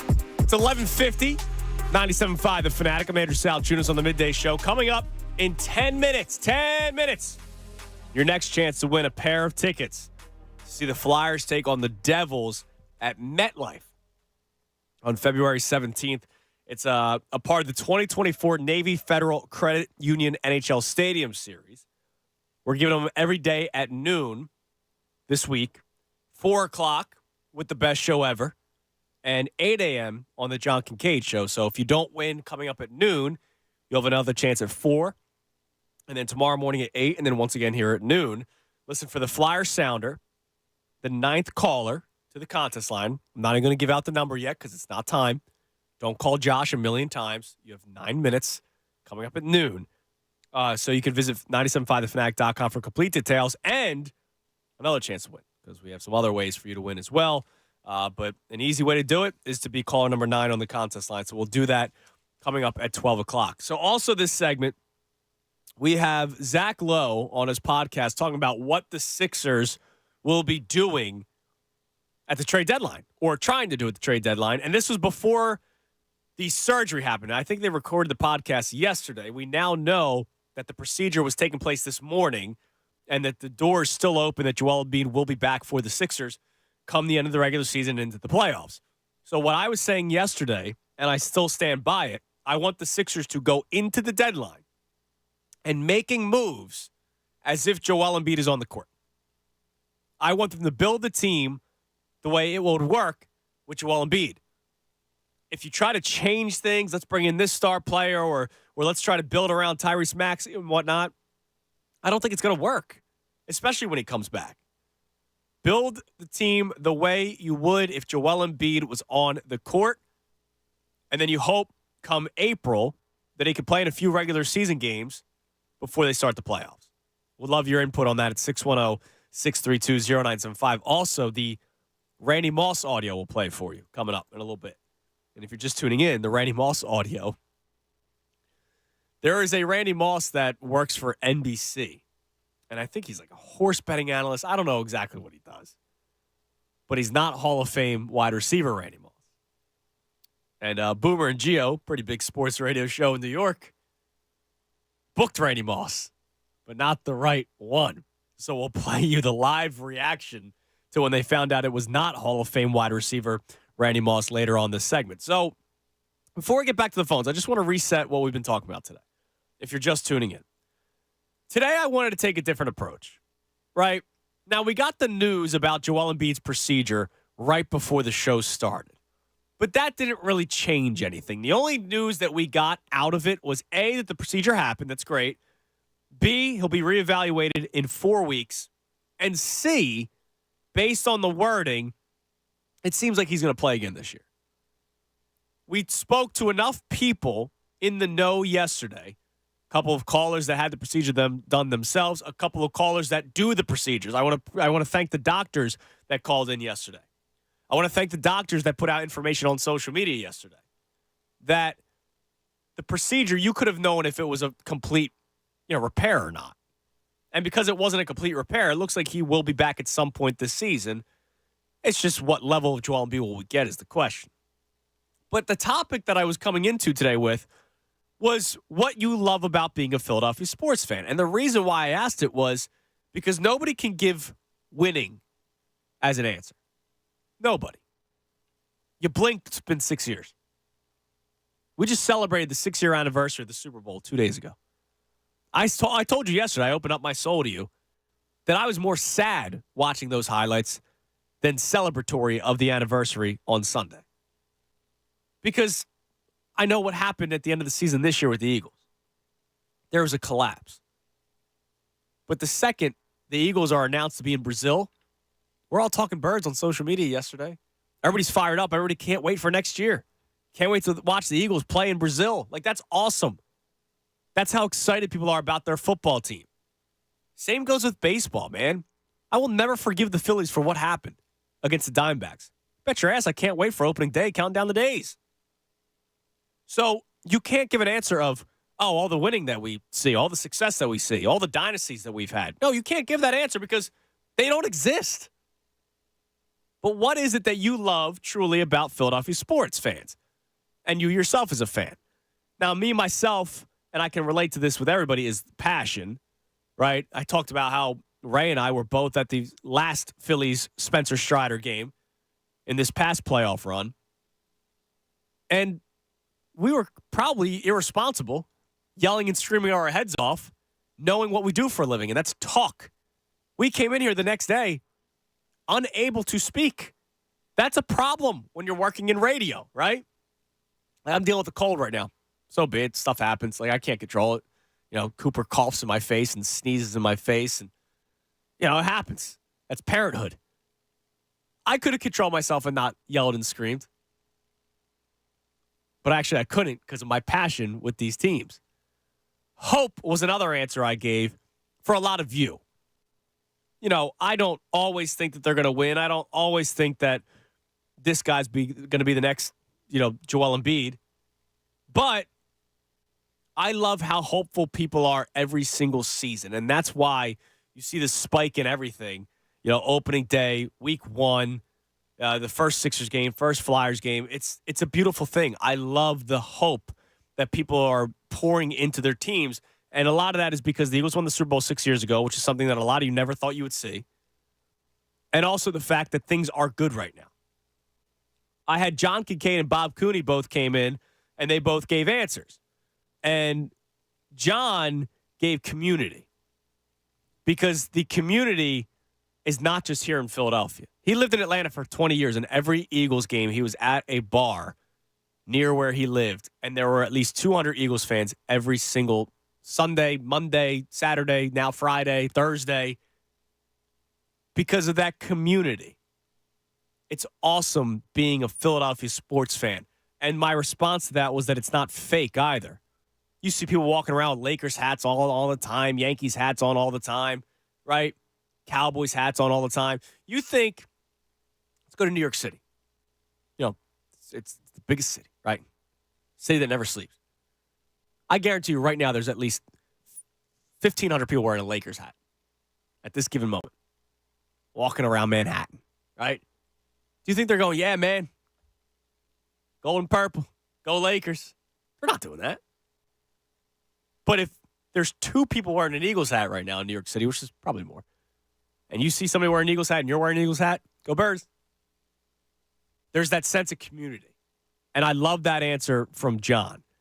Bob gave characters not just with fans, but also the coaches that we've had here, the players that we've had here, because he also gave his, you know, his answer as, you know, as a journalist, right? And Ray, well, you dove into the hope a little bit more as well. What else? And family. And a lot of family. Family, You know, yeah. I can say that about us, but you can't say that about us. I like that about us. Right, exactly. Like, we can rip the teams. It'll cause some discourse, but ultimately we're going into the game arm in arm. But if somebody else says something about us, they're now the enemy. So what is it that you love most about being a Philadelphia sports fan? Because you can't say winning. But even though there isn't much winning, we're still back every single year. We had our caller Heavy earlier today. Heavy from Huntington Valley. It sounded like his cat ran away, which I have a story for you. Like, he sounded down the dumps, man. I know he's watching the next Flyers game. I know he's watching the next Sixers game. Like, he was, man, watching that Sixers game last night. Oh, it was terrible. But he watched because he's a Philadelphia sports fan. It's part of our duty. So I would love to hear from you. 610-632-0975. We'll play the Zach Lowe audio still to come later on in the segment. Also, the awesome, what I'm sure will be awesome. Josh said it was hilarious. The moment when Boomer and Gio realized the Randy Moss that they booked was not Hall of Fame Randy Moss. But it's 12 o'clock. Time now to give away some tickets. To the shooting scores! 97.5 The Fanatic. All right, I need caller 9. Caller 9 to the contest line, 215-263-0975. Caller 9 to the contest line, 215-263-0975. Caller number 9 will win a pair of tickets to see the Flyers take on the Devils Saturday, February 17th at MetLife Stadium as part of the 2024 Navy Federal Credit Union NHL Stadium Series. Such a cool event that the league has done every single year. We're doing this all week long here at noon on the Midday Show, 4 o'clock with the best show ever, 8 a.m. with the John Kincaid Show, 215-263-0975 for your chance to win. I want to thank the Flyers and, of course, the Navy Credit Union for hooking us up with these tickets. It's a cool event, and good luck. Hope you win. All right, so let's go back to the phones, play this audio coming up. Let's go to Dan in Springfield. Dan, you're on the Fanatic. Hey, how's it going? What's up, Dan? Yeah, sorry for the voice, too. I'm dealing with a cold as well. It's that, it's all over the place. Yeah, but definitely I'm super excited about this Brazil news for the Eagles, partially because I grew up down there pretty close to where they're going to be playing. Oh, is that right? Yeah. So, why'd you go? Family So my parents were working overseas, and my brother and I went along with them, so that's where we grew up. So that's awesome. Still have that big Brazil connection. What was that like growing up in Brazil? I was a kid, right? It was from when I was like 9 years old to 15, pretty much. Oh, yeah. So you're just doing the same stuff kids do, Right. That's cool, man. But definitely you learn another language as part of that. Yeah, for sure. Yeah. But yeah, so when the NFL announced that they were going to go to Brazil, like that first, piqued my interest, right? I'm like, oh, heck yeah, And I took my buddy down there from back in the day, grade school in Brazil, who he now follows the Eagles and the Phillies and stuff. Awesome. And I'm like, yo, like if it's the Eagles, I'm going, dude. We're going. And then I announced it last night. And I was just flipping out, like, oh, heck yeah, man. Let's go. Well, that's great. Dude, you got to check out PhillySportsTrips.com. My man Vince does a great job setting all that stuff up. Now, you have connections down there, so it might be a little bit different for you, where you can find places to stay. But check them out if you're looking for a way to get down there. Vince does a tremendous job. It's PhillySportsTrips.com. But so let me ask you, like in Brazil, was there a team that a lot of the people followed that you grew up with? So back then, and this is like late 80s, early 90s, the coverage of U.S. sports wasn't that great. Okay. Down there. Like NBA was big. That's what was really huge down there, right? And because basketball. Well, you've had some great players from Brazil in the NBA, yeah. Oh, yeah, definitely. Oscar Schmidt, Hall of Famer. But yeah, so like they would play like the college games, right? Like the Cotton Bowl, the Sugar Bowl. They would play that and be the weirdest broadcast. The announcers wouldn't know what to talk about. Oh, really? Yeah. But it's a lot more open now because there's like, the ESPN's down there, the TNT Sports down there, and everything, right? So they air a lot of the U.S. stuff now. So it's definitely more exposure. All right, well that's cool, man. Well, I'm glad. I hope you make it down there and have fun, Dan. I appreciate the call. That's great. Brazil's had some good basketball players. Nene, Leandro Barbosa, stud, dude. Yeah, as you know, I watch a lot of these Euro tournaments because of my connection with the team Lithuania. Barbosa was nasty because the rules are different. You can hit people, not assault people, but the refs swallow the whistles a little bit more, and the dude was lightning fast. Different game. Yeah, little bit different game. That Thiago splitter, Best screen setter in the NBA. it's awesome. All right, let's go to Mike in Delray. This is a perfect person to talk to about today's topic. What's up, Mike? What's up, buddy? How you doing? What's up? What it is about being a Philly sports fan, I think it even just involves more than just sports. It's just the area in general. Dude, I love going places outside of this area, and people find out you're from Philly. They're like, oh, don't mess with that guy. I like being the underdog, too. It's also against the world a lot, especially when it comes to sports. Nobody likes to see good things happen for us. And I like being on the edge of that. Like, I took my buddy went to the Eagles game last year against the Dolphins, right? And he's a big Dolphins fan. He's not an Eagles hater, but he went, didn't wear any of his stuff, right? And, pregame, they let the eagle loose, right? And the eagle flies around the stadium. And he's sitting there, and he's just like in awe. And he's watching. I see him go, wow. And I lean over, and I said, you know what? Dolphins can't do that. Right. But it's just, dude, it's the camaraderie. It's everything. It's the one thing that binds us all together around here. And, like, I could win $1 billion in the lottery, and I don't want to leave this area. I love it. I just love I love everything about where we live, and our sports comes with that. And like I said, when you walk around, you see somebody wearing Go Birds, right? Right, exactly.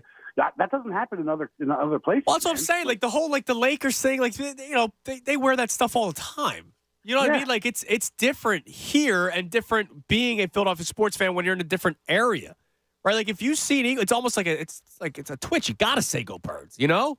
Dude, I was in Punta Cana or Dominican Republic with my wife years ago for a wedding, and go Birds, right? Because I had an Eagles hat on, and right. This guy barely speaks English, but he knows. Like, I don't know. I'm proud of where we are. I don't care the fact that I've only seen 3 championships in my 42 years of life, because there's always next year. And don't get upset when you watch those highlights and the memory of that Super Bowl. No, I mean I was just bummed out with how this season ended. It's the greatest sports day. Forever will be. Forever will be, Mike. I appreciate the call, brother. Go Birds. It forever will be. It's just I was more sad than happy watching the highlights the other day because I was so bummed out by how things ended this year. It was a historic collapse. Historic. That's something that I'm not going to get over anytime soon. All right? Unless the offense looks much different come week 1 when the Eagles are in Brazil with Kellen Moore as the OC.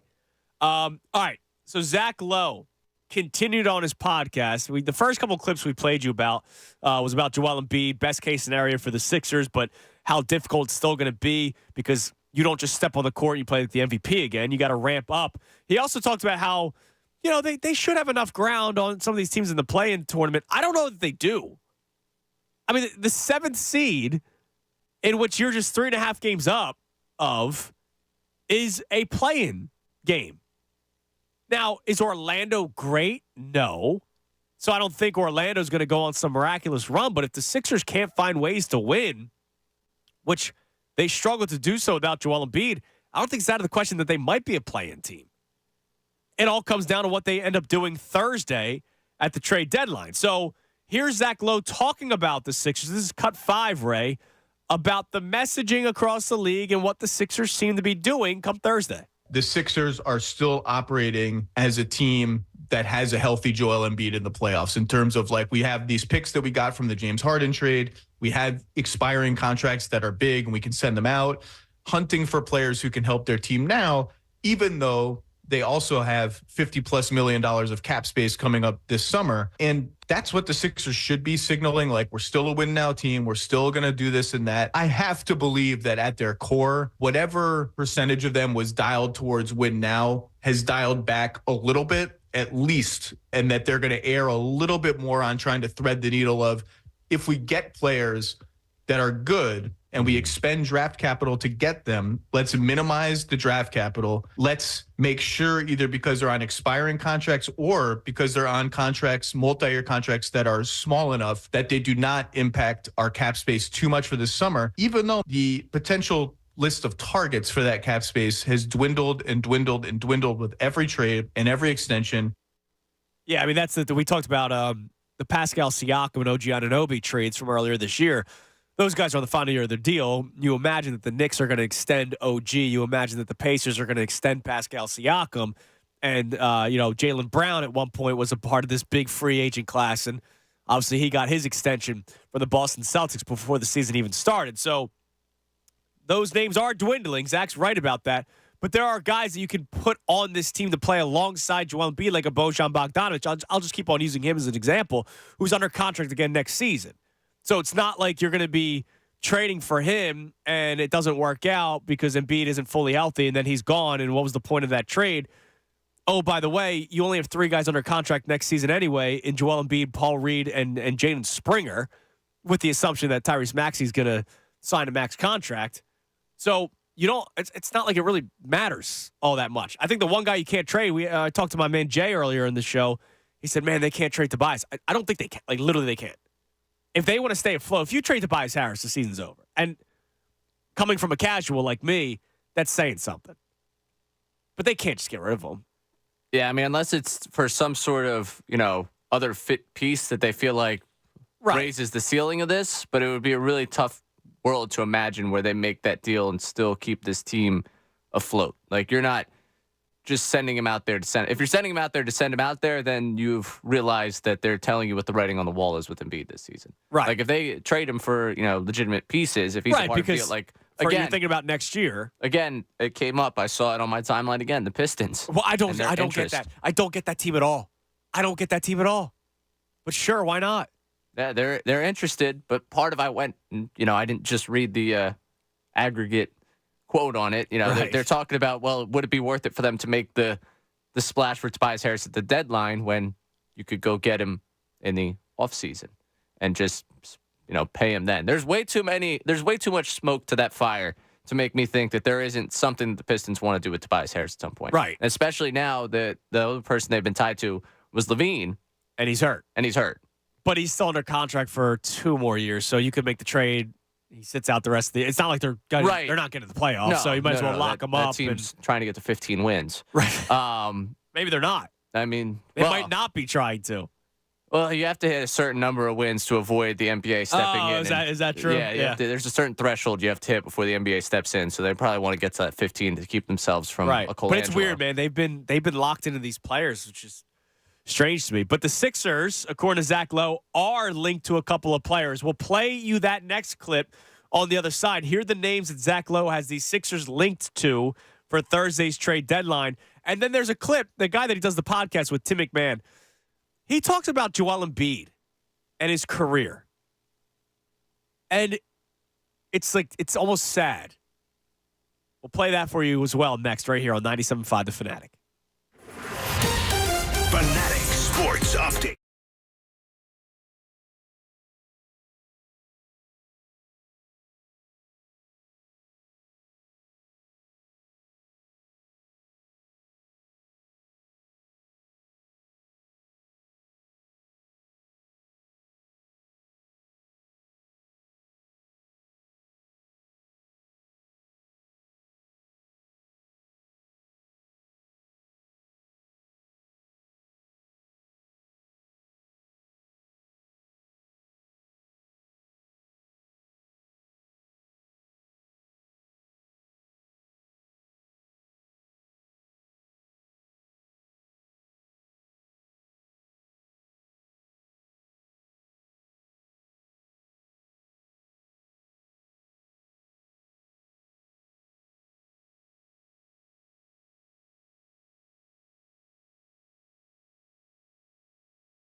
975thefanatic.com.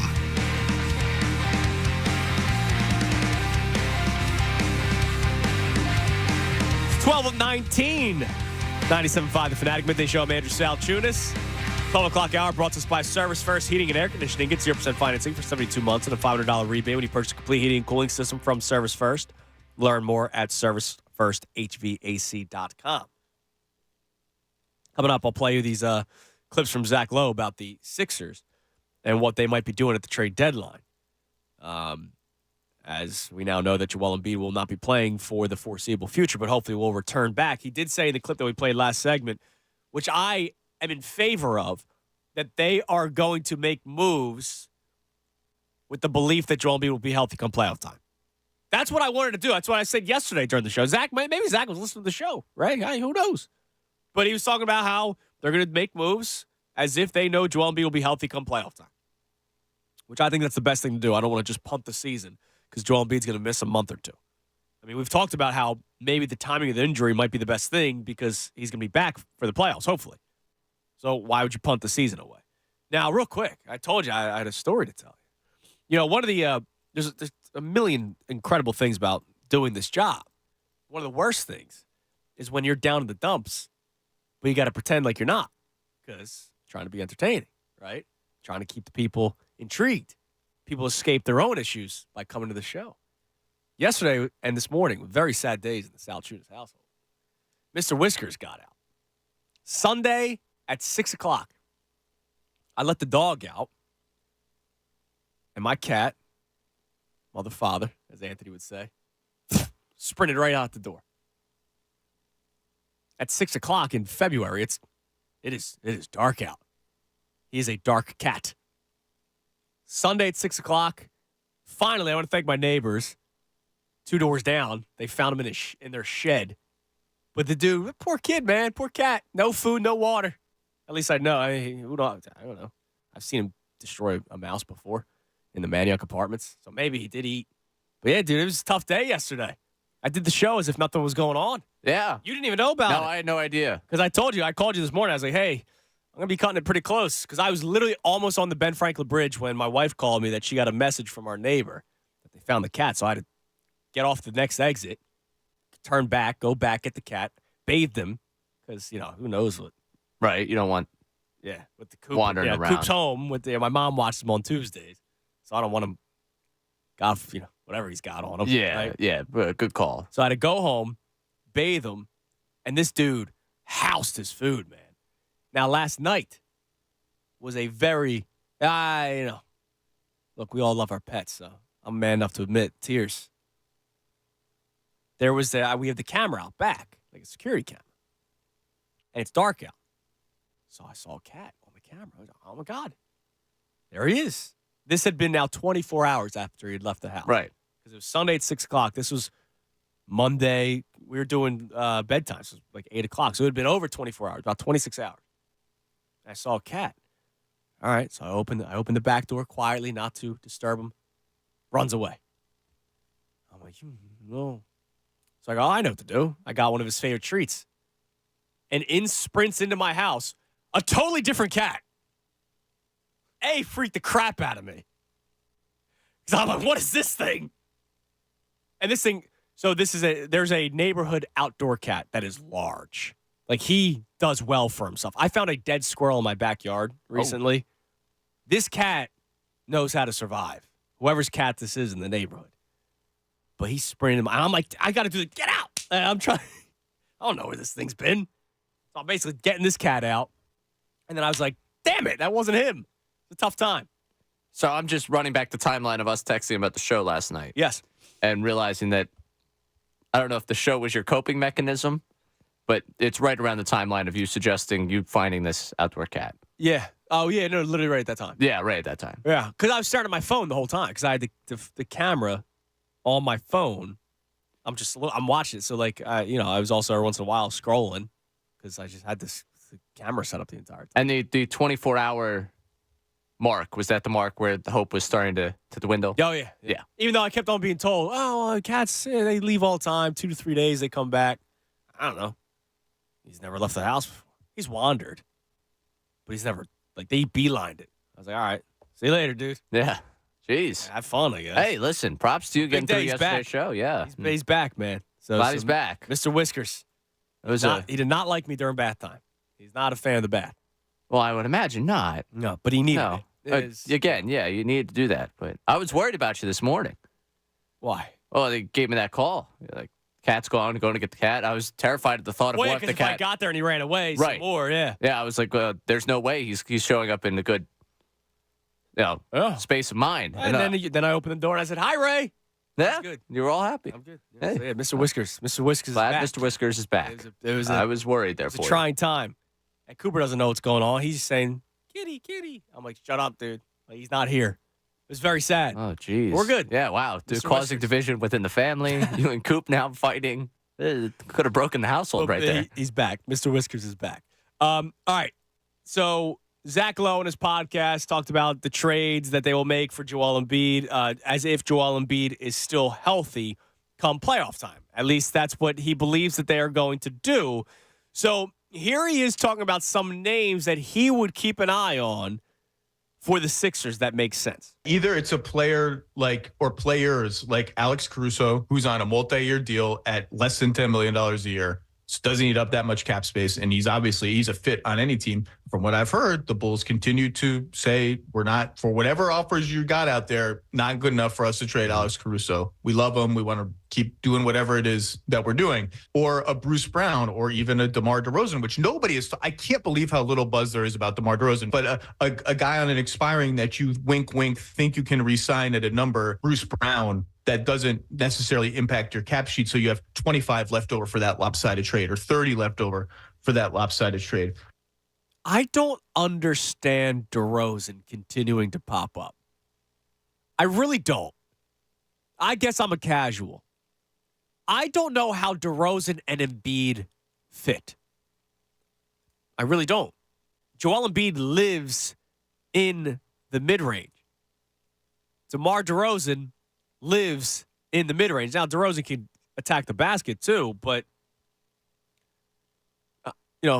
unless Embiid's going to get him on the block and he lives there, and unless DeRozan's just pure point guard, which he's a gifted scorer, I don't know why you would take that away from him to facilitate with Maxey. Okay, that's great, but again, where DeMar DeRozan lives and has lived his entire career, I don't see how it works with Joel Embiid. And it's one thing to bring him in with the idea that you're going to be without Embiid for maybe 2 months, so that could keep you afloat. But come playoff time, if we're in the understanding of let's make a trade as if Joel Embiid is going to be healthy come playoff time, why would you bring in a guy that I don't think will work with Embiid come playoff time? And then there's also talks about, and you could maybe get him back for cheap next year. I don't know how DeMar DeRozan could be in the plans moving forward with this team. That's something that I don't get. Now, the other two names he mentions, Alex Caruso, which I know a lot of people have wanted Caruso basically this entire season. He's another guy that can play point guard. He's a guy that can come off the bench. He's another guy that can handle the ball with Tyrese Maxey. And then Bruce Brown, I guess you're bringing him in for defense. Like, Bruce Brown's not going to light it up for you. He's an okay three-point shooter. He shoots 35% from three this year. He's a career 34% three-point shooter. So it's not like he's the guy that you're going to bring in to shoot the lights out. All three of those names, I'm kind of like, for all of them. Don't love the fit of DeRozan, like you laid out there. Brown, I'd be intrigued to see, but it's also, you know how I feel about negotiating with the Raptors. Yeah. So I don't know what it's going to cost for what it's going to bring you and what the overall upside of the move He's a good would be. piece. He's a good piece. It's just like, you're going to bring him in to play defense with, help Tyrese Maxey out. And listen, I'm not half-court defense. I'm not against bringing him in, but I think it's going to be one of those things where, is the cost worth what you're getting? Caruso, I've liked the idea of. I'm not, again, like you said, it's not three names that really moved me to the point of thinking, wow, this team's going somewhere when Embiid gets back. Brown, I like probably the fit. I can't even say that. Brown, Caruso, I could talk myself into with like, okay, this was a deadline that pushed them forward. DeRozan, talent-wise, I'd take over. DeRozan's both the of those most guys. talented player of those three. But does he work with this team? I don't think so. No, and I don't think, especially the idea of getting him back cheap and like this is a move that sets you up years going forward. I don't think we're anywhere near the peak anymore. I think we're starting to move down the other half of his career.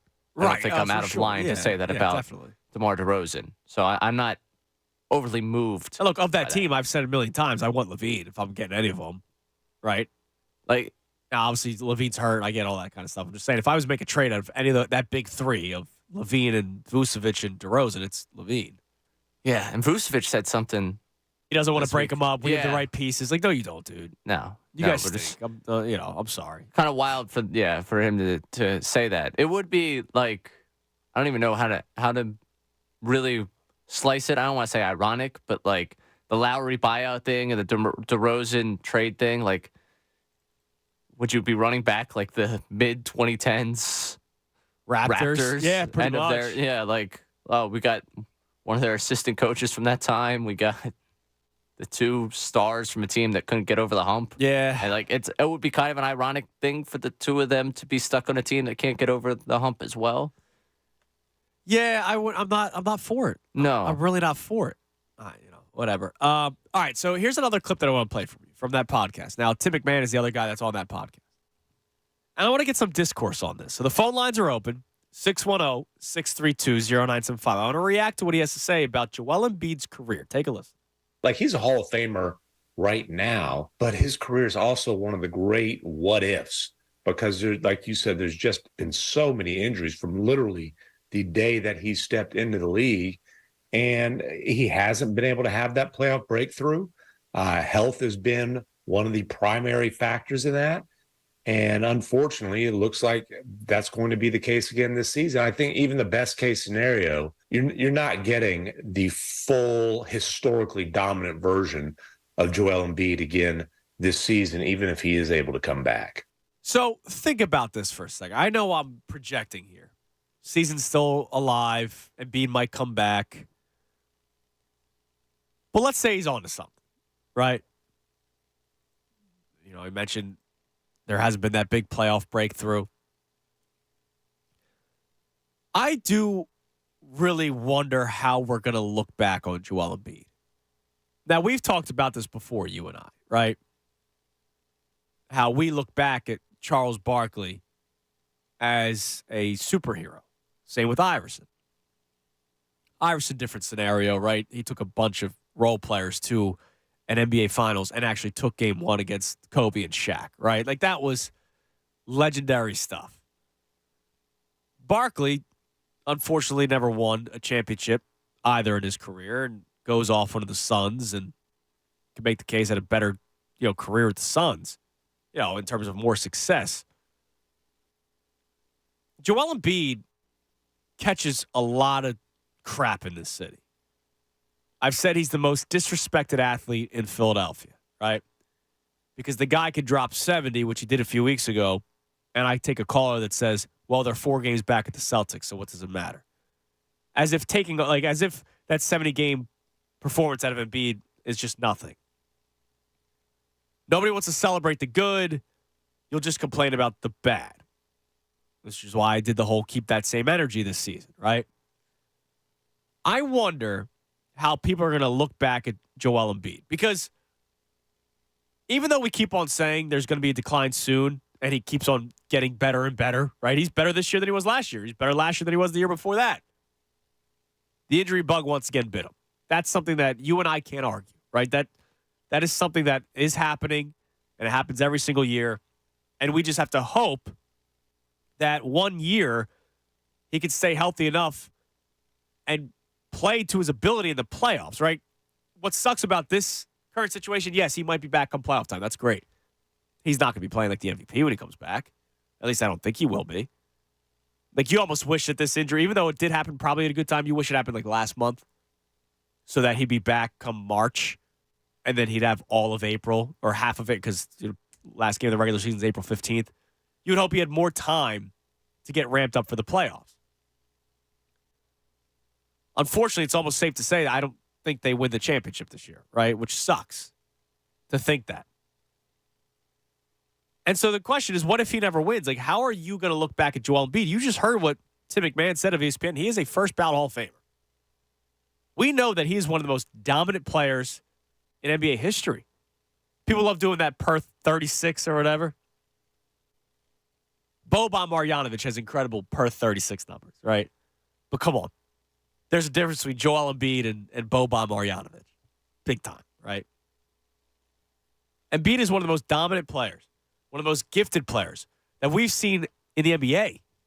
But we get to watch it every single day when he does play in a Sixers uniform. And I just kind of feel like a lot of people are wasting it away because it's all about championships. And then I think about what Kevin Durant said. Remember Kevin Durant said, why is it all about championships and not just overall greatness? I agree and disagree to that. Like, your goal is to win a championship. But, like, I can't just blame Joel Embiid all the time if the Sixers don't win a title. Like, why should Joel Embiid get blamed for when Ben Simmons passes up a dunk against the Hawks? Why should Joel Embiid get blamed when James Harden decided to not give him the ball? Now, I would say Embiid should have demanded the ball in Game 6. Why should I blame Joel Embiid for having his orbital bone fractured twice? You know what I mean? But I think a lot of people are always blaming Joel Embiid as the reason why the Sixers haven't won a title yet. And I think there's a million other reasons why. We've gone down the road of Sixers history, the Colangelo and Burner Gate, and Brett Brown interim GM, signs Wilson Chandler, right? Like, it's been a mess. Which is why I always say just try to cherish Embiid as much as you can before he's gone. Because once he's gone, I don't know where this team goes. But how do you think people are going to look back at Joel Embiid one day, Ray? Let's say without a championship. I think you're going to get the he was this, but, and I think that'll be the way it goes. Like, for a lot of us, and I know for me, if he never wins one, I don't think it's going to be. I think I'll be able to get past the but. This, that, the other thing. But think about sports figures in this town who didn't win, and think about, and not to compare the two careers, but this is just the one I want to use from the jump here. When you bring up, and every time you say it, McNabb, greatest quarterback in Eagles franchise still history. To this day.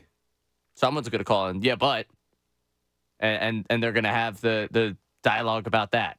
And again, that's not to put the two of them on equal playing field of what they meant to their sport, where they're at in their sport, and all those things. But I think that conversation, whenever you bring up the greatest quarterback in Eagles franchise history, and you say Donovan McNabb, someone's going to give you the but. Yeah, but Nick Foles won the Super Bowl. I think you're going. Randall would have been better with better coaching. Right. Like, you're going to get. He didn't have the better coaching though. You're going to get the but from a lot of people when it comes to Embiid. When we say Embiid is the most skilled 76er you're ever going to see. Whoa. Dr. J1.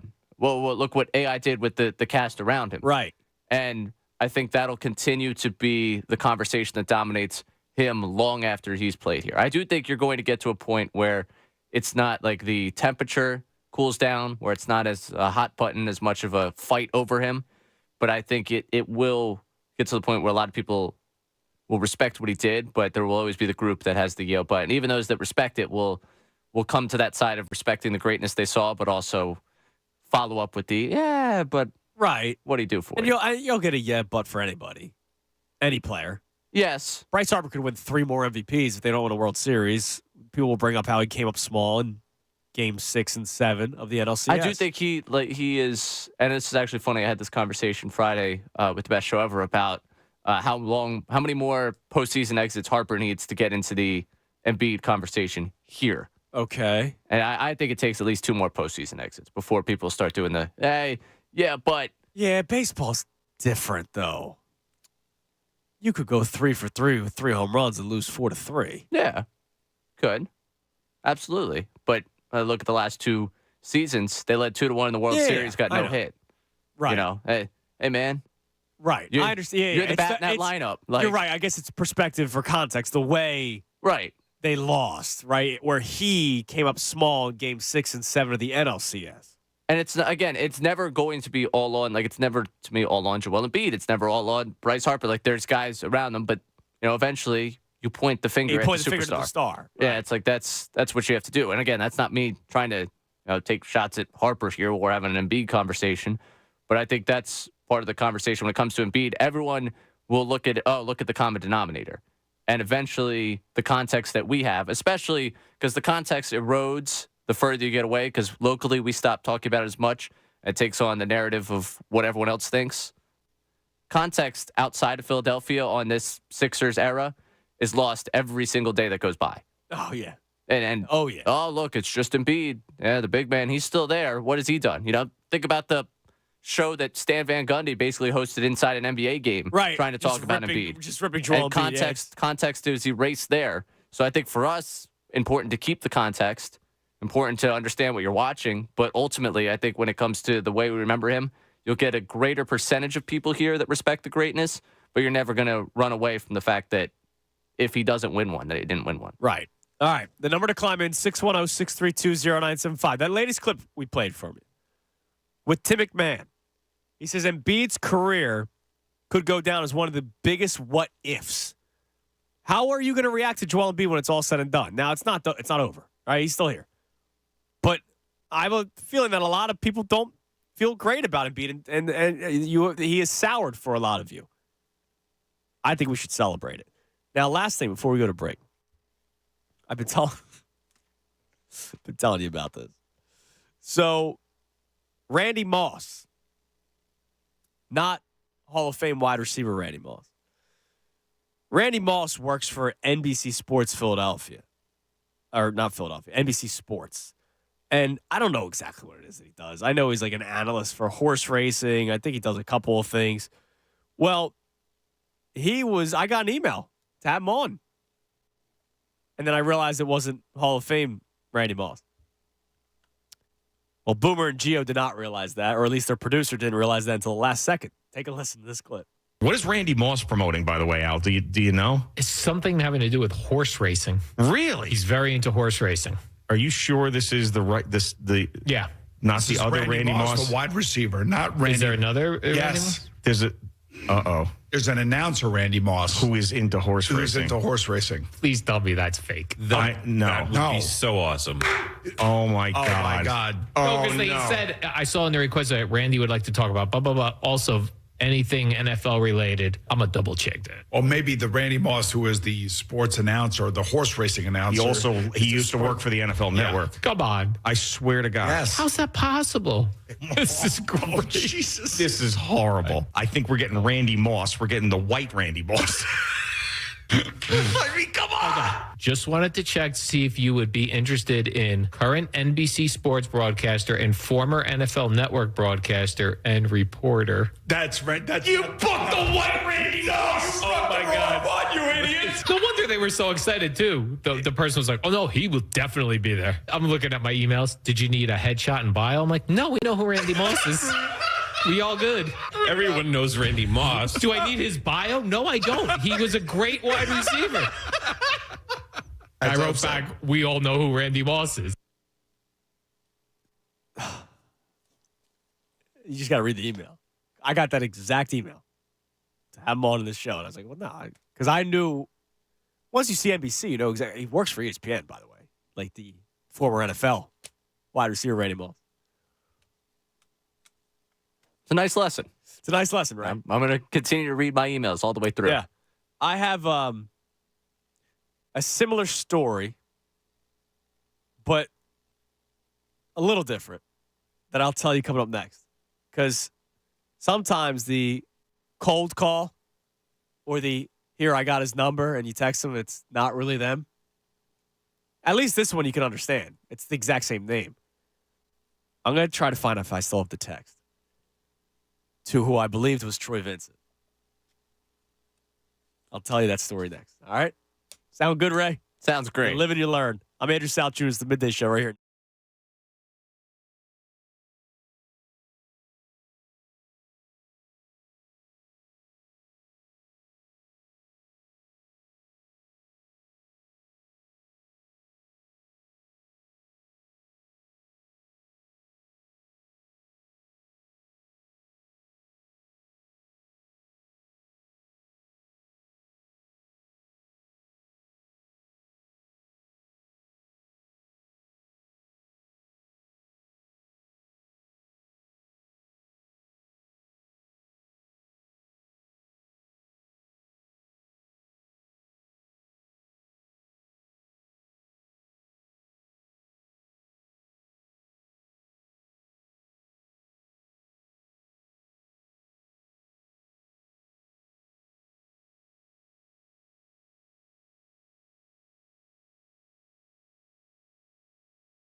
NFL Network guy. So back on May 1st of 2017, Ray. Wow. Yes. Where was I?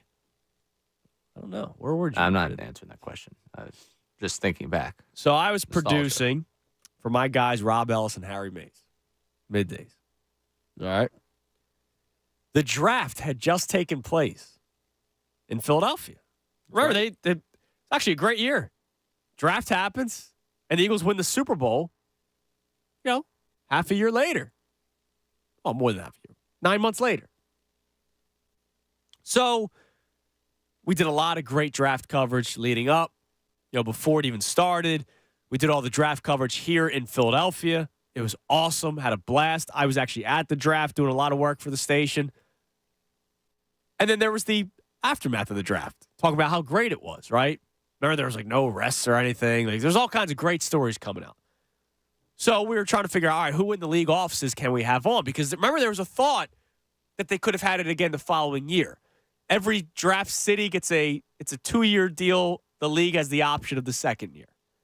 And we were all bummed out. Remember, they didn't end up picking Philly, and it went to Dallas. And that was the David Akers speech when the Eagles drafted Dallas Goedert in the second round, because in Philly, Drew Pearson, who I still give credit for. I know people hate Drew Pearson because he's a wide receiver for the Cowboys. That was theater, man. Drew Pearson getting louder and louder and louder at the draft in Philadelphia.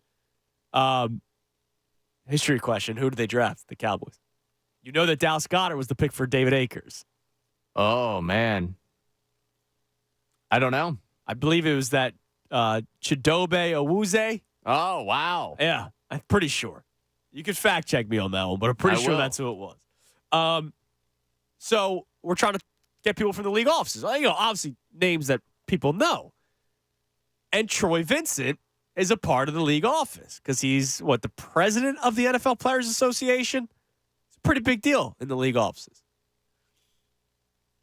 So our program director at the time, Matt Nahagian, gave me Troy Vincent's number. At least we found out it was his old number. Oh? So I texted him, hey, can you come on, between 12:30 and 1:30 with Rob and Harry? Love to get your thoughts on the reaction, blah, blah, blah. He responds with, how does 4:30 sound? I said, our show ends at 2. Is there another day this week that works? Another time? Blah, blah, blah. Cordial. Call me anytime. So I tried calling him, and he doesn't answer. Thank God he didn't answer, right? Because I texted him, hey Troy, just tried calling you. Here's the hotline number. This is the number that I called you with. This is what the response was. Bleep you, bitch. You got the wrong number again. Now stop texting me before I castrate you and then skin you alive and pour vinegar on you. What? Excuse me? Yeah. It was no longer Troy Vincent's phone number. Goodness gracious. Now imagine. So that escalated quickly. 2017, that's 7 years ago. I'm 23. Fresh out of college, right? I'm texting Troy Vincent out, Hey, former Eagle, great, in my childhood. Texting Troy Vincent, man. I'm about to book Troy Vincent. He's agrees to come on. Wasn't Troy Vincent. No. Quite clearly. It's the beauty of this business, man. I don't know if that's the beauty of this business. There was no class that covered that response. No? No. There wasn't a journalism 101? No one passed that one along that you might get threatened over text like that one. I got, how to deal with some difficult situations. I never got I'm sorry, what was the threat again? Oh, he was going to castrate me, skin me alive, and pour vinegar on me. What? Yeah. Yeah. So May 1st of this year will be the 7-year anniversary of that text. Jeez. Yeah. You want to text him? No. You want to book him? No. Let's get him on the show. Fake Troy? No. Jeez. What? It's the beauty of the business. I don't. There's just a way. Don't answer. Just leave us on. Well, in his defense, I don't know why I'm going. Yeah, defending him. I don't know why you're defending this. I'm sure that used to be Troy Vincent's phone number, and he probably got a lot of text messages. Hey, man. Outside of Philly, when you're the president of the NFLPA. Here's the easiest thing to do. Go get yourself a new number. Whoa, what if he's just a regular Joe and he doesn't have time? Do you have time to go get yourself a new number? Does that sound like a regular Joe to you? I don't know, man. I say a lot of things throughout the day. I don't threaten those things to people on a regular basis. If you can't deal with people texting you with the wrong number, maybe it's time for you to get a new number instead of threatening people like that. Yeah, that might be a good idea. I don't know, man. He had enough time to come up with that very colorful description of what he was going to do with you. You don't think he can make a quick phone call? Oh, Get that taken care of? Goodness. As you continue to grow in this industry, you'll have more weird exchanges. Maybe not that one. Yeah, I'm hoping I don't have that one. That was not on the bucket list. There's a lot of things I want to do in this industry. I do not want to be threatened like that. No. Yeah, no, you probably don't want to do that. No. Good. I've told the story on the air before. I texted Mike Vick once. And he had been, I think the Steelers was his last stop. Yes, I do remember this story. He'd been out of the league for like a year and a half. And I think we were booking him to talk Wentz or something. I don't know what it was. I think he just started doing media stuff. I texted him. I was like, hey, would love your perspective as a former NFL quarterback. I haven't officially retired yet. I remember just being like, oh. Great work. Oh. My bad, man. And then he was cool. He came on, and I did apologize when I called him up. He goes, yeah, I could see where you had that opinion, though. He wasn't getting signed. No. But that was yeah, it's a tough that one. was a cringe-worthy moment. You got to walk that one back. And you get on the phone like, oh, I really hope he's not upset with that one. Let's go back to the phone. 610-632-0975. The other conversation that we just started having was the conversation about Embiid's legacy. Because Joel Embiid, we played a clip from Zach Lowe and Tim McMahon's podcast. A lot of it had to do with what the Sixers will do at the trade deadline on Thursday. But they got into the conversation about Embiid's legacy, and they talked about how it's just surrounded by what-ifs. He comes into the league injured. He doesn't play for 2 years. It's what-if after what-if after what-if, but we know how good he is to the point where Tim McMahon calls him a first-ballot Hall of Famer. And so my question for you is, how will you look back at Joel Embiid? I'm just like, I don't want it to ever end. One of the best players I ever watched in my life. Let's go to Glenn in Philly. What's up, Glenn? Hey, how are you? How you doing, Glenn? So for me, I have to admit, I wasn't a huge Joe fan when he first got here because of the injury. Out of college. But, again, we only got him because he was injured, or he would have been the first pick in the draft. Right, so I'm guessing you wanted Widless for Wiggins. Yeah, at that time, I was naive and didn't understand. No, that's fine. I think we all were for it. Yep, but then, I had my season tickets since Iverson, so I've been going down to the games. I've been to almost every playoff game Joe's played in. And Joe is a generational talent. And as you just said, Joe missed his first 2 seasons. So we're talking about he's been in the league like 8 or 9 seasons. I'm not sure exactly. But I looked it up. Like Shaq won his first title 8 years, David Robinson 10, Olajuwon 10. So really Joe's played 6 years. Joe still got a chance to win a title, but the title would just cement his legacy even more. But Joe is arguably the most talented big man ever. The guy is 7'1" and is the best mid-range shooter in the league. Yeah, people always take this the wrong way. He is more talented than Shaq. Is he more dominant than Shaq? No. Is Shaq, going to go down as one of the best centers of all time? Yes. But talent-wise, overall talent, because of what Embiid can do, he is more talented than Shaq, yes. Yes. Joe, to me, might be the most talented I'm 42 years old. I've been watching basketball since I was 8. Joe is the most talented player I've seen on the basketball court, and that's just my opinion. And as you said, I think we're lucky to have him in Philly, and I just think he's literally played the game for 6 years, barring the 2 that he missed from injury, and he still has a chance to win the title, but it all doesn't fall on him. Joker won one earlier, but Joker has talent around him, and we got to get some talent around Joe, and I think we can get it done. I think so too, Glenn. You just got to hope that he stays healthy. That's the biggest thing. Thanks for the call, man. It's crazy. He's 29. Right? Like, we act like Joel Embiid's 35. Now, because of the injuries, how much longer does he have, right? Like, I don't think he's playing until he's 40. Another 3 to 5 years. Like, at some point, the decline will happen. But when that decline starts, he's not going to all of a sudden suck, right? Like, I have his ESPN page up right now. That probably suck. He's averaging 35 and 11 this year with 5 dimes, right? Just under 6.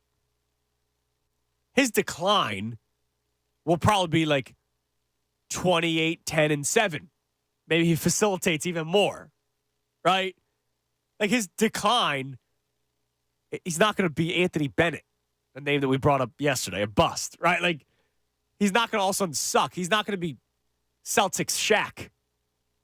He's going to still be like, he'll be Miami Shaq, right? Like he's still going to be a very good basketball player. Can the team find the pieces to go around him? You feel great about Tyrese Maxey, then who else? Everybody else is a free agent after this season. That's another scary thing. Like they have to have a complete roster overhaul. Talk about the Eagles roster overhaul. They need to have defensive side of the ball. Sixers are going to need Daryl Morey. That's why he got his extension. It's time to get busy this offseason, man. That's why the phone should be busy right now. Yes, I agree. Again, the standing pat thing for me with the team that's got so much up in the air following the season, I can't sign up on.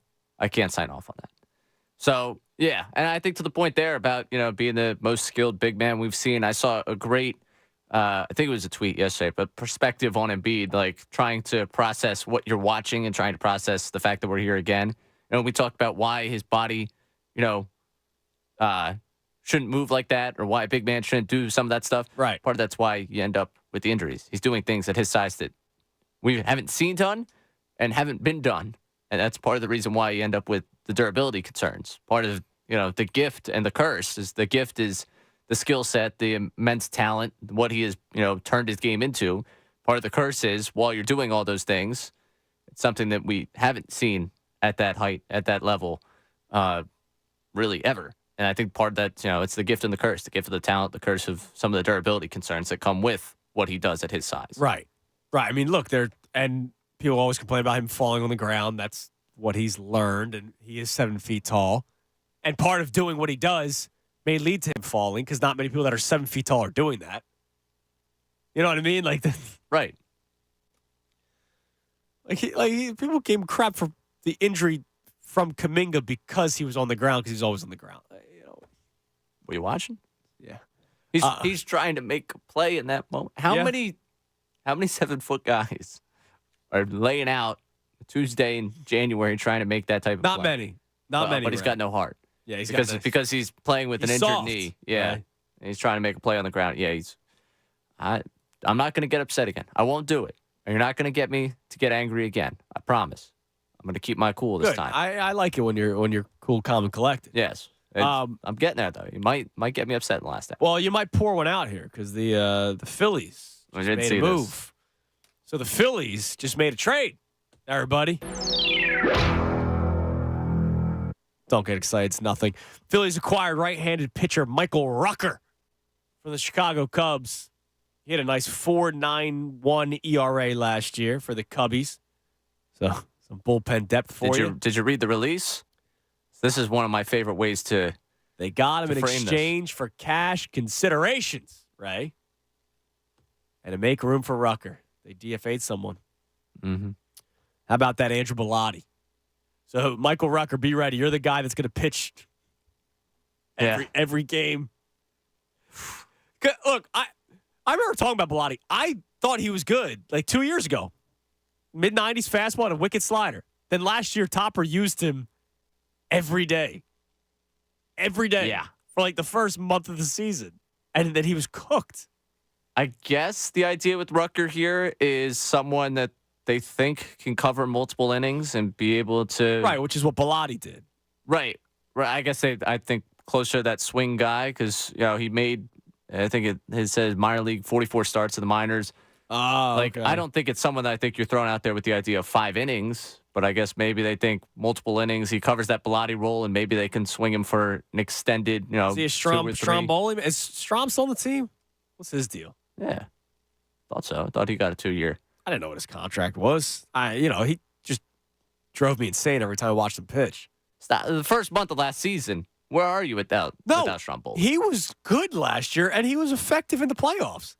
It's just every time you watched him, it was dicey. Oh, yeah. Well, even the game we were at, the Strider one. Yeah, of course. He scared you at the end of the season, but the beginning of the season, I enjoyed watching the guy. And I think part of that he saved them. He was never supposed to throw that many innings in a season. No, he was That was not the role. But Rucker, I mean, this is, I guess, interesting in the respect of what they're trying to do with their bullpen and what they're trying to do pitching-wise, because I'm still concerned about starting pitching depth in this organization. You got Christopher Sanchez, number 5. Why trade for Corbin Burns? And who do you got number? I want Walker. No, 6. Oh, we doing 6-man rotation? No, but if something happens. The idea that 5 guys are going to make it through your season healthy is naive. We saw it last year. I mean, that's why we're talking about Strom in the first month they had last season. It was a concern I had going into last season, and it wasn't really remedied. It reared its ugly head, yeah. Lorenzen. Also with Rucker, this is one of my favorite ways to frame something. Okay. He posted a 3.44 ERA in 32 of his 35 appearances in 2023, excluding a stretch of 3 consecutive appearances in May where he allowed 9 earned runs in 6 1/3 innings pitched. Who posted that? This was part of the release from the Phillies. Yeah, you can't do that. I love the framing there. You absolutely can't do Outside of the bad times that he pitched. I love the Phillies. That's a violation. You can't post something like that. I actually respect it. No, I don't. I like the anything for the narrative there. Drive the narrative home. He was actually a guy that sat in the mid-3s of ERA if you just exclude the 3 times that he was bad at God, pitching. it's disgusting. I brought up the Boban Marjanovic, the per 36 earlier today. Imagine if you signed Boban. Per 36, he's one of the best players in NBA history. You can't say that. You look at the 35 games he pitched in, he has an ERA close to 5. But if you remove the 3 bad games, he's got an ERA in the mid-3s. You can't remove the bad games. It's what happened. It means he has stuff that could get hit at times. That's what you're telling me. You can't ignore the bad. It's fine that you're excited to sign him. That's great. It's like, oh my God. Remember McPhail? They did the whole, our ERA in the month of September. That was the 4th best bullpen in the second half of 2019 or 2018. One of those. Chuck Fletcher. We're the 5th most improved team in hockey this year. Yeah, you went from dead last to fifth from the last. You can't say that stuff. It's all about how you spin it. Oh my God, spin this.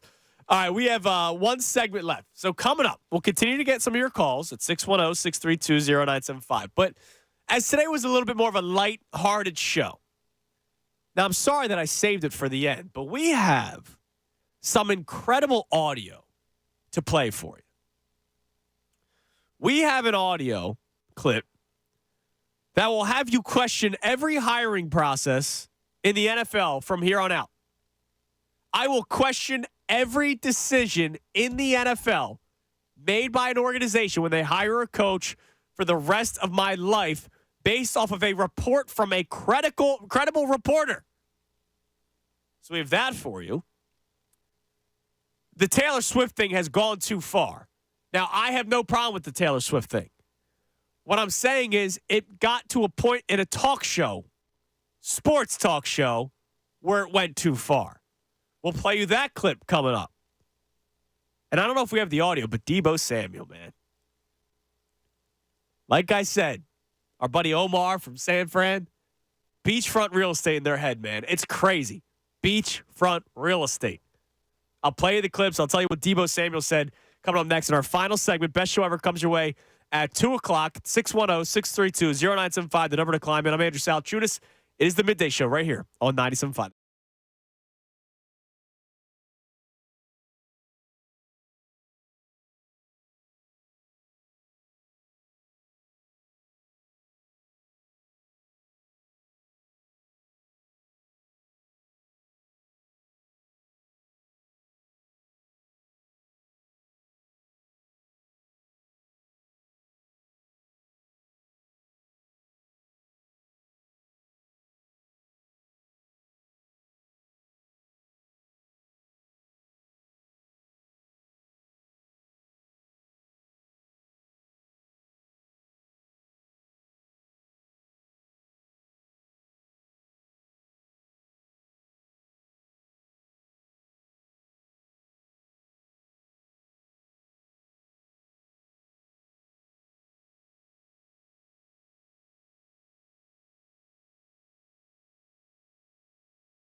Jen. We'll get back to the phones in a second. 610-632-0975, the number to climb in. But I wanted to play you some audio. Now, I will tell you right now that from here on out, when a decision is made by an organization to hire a coach, I have to question everything. Like, it's sad that we've gotten to this point. So, last week, we had a very, very, very great conversation with Andrew Brandt. Very bright man. You know, used to be a GM, used to be an agent. Now is a reporter that covers, like, the business of sports. Writes for the MMQB. Has a sports symposium up the main line at Villanova. I sound smarter just talking to him, right? It helps me. Right? It helps me. And he brought up at one point ageism. Bill Belichick, not being hired. Pete Carroll not being hired. And the trend of young coaches in the NFL. And he was like, is that ageism? I don't know. But he talked about it a little bit. Well, Ray, it's not just about ageism anymore. Ray, I look at you, and I see a coaching candidate. I look at myself in the mirror. I think I could play the part. I got the hair, I'm somewhat in shape. I look the part. I got the scruff, right?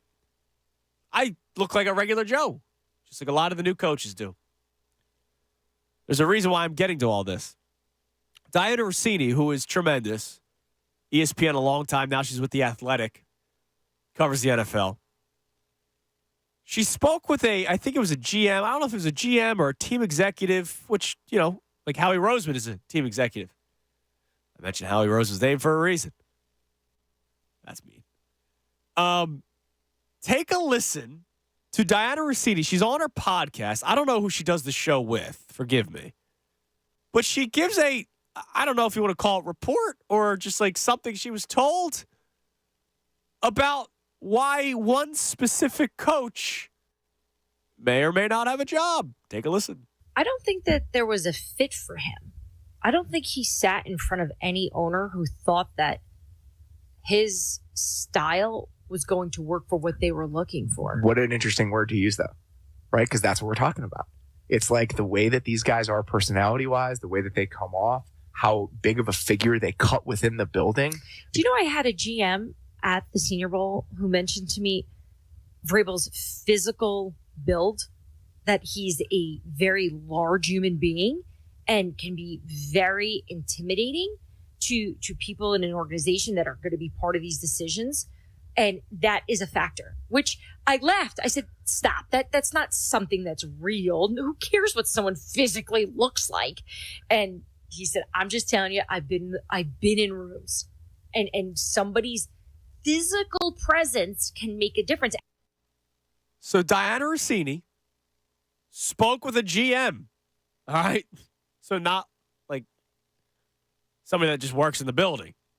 Spoke with a GM of an NFL team at the Senior Bowl and said that Mike Vrabel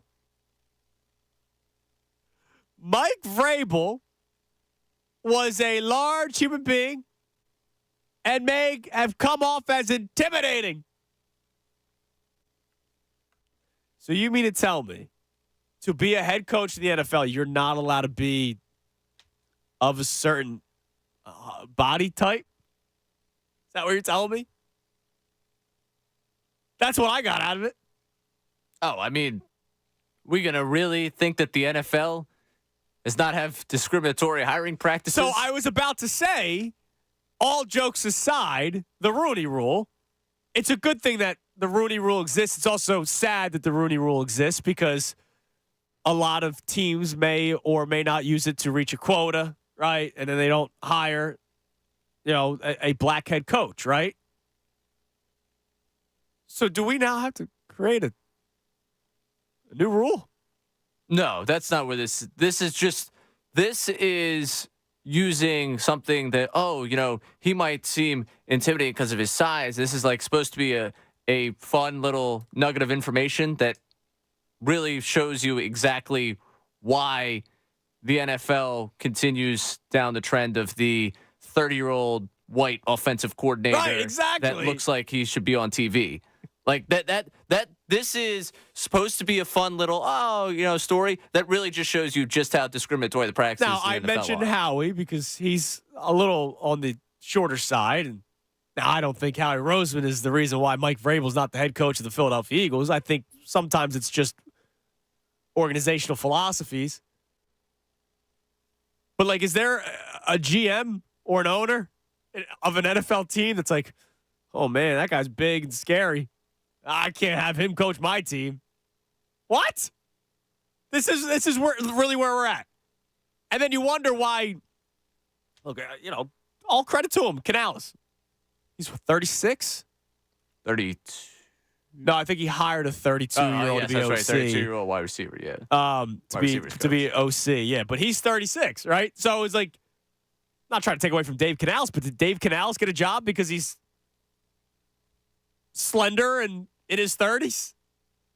Is that part of the reason why he got the job? Other than obviously he has a football mind. Like, I'm not going to take that away from him. Is there seriously a mold that you have to fit?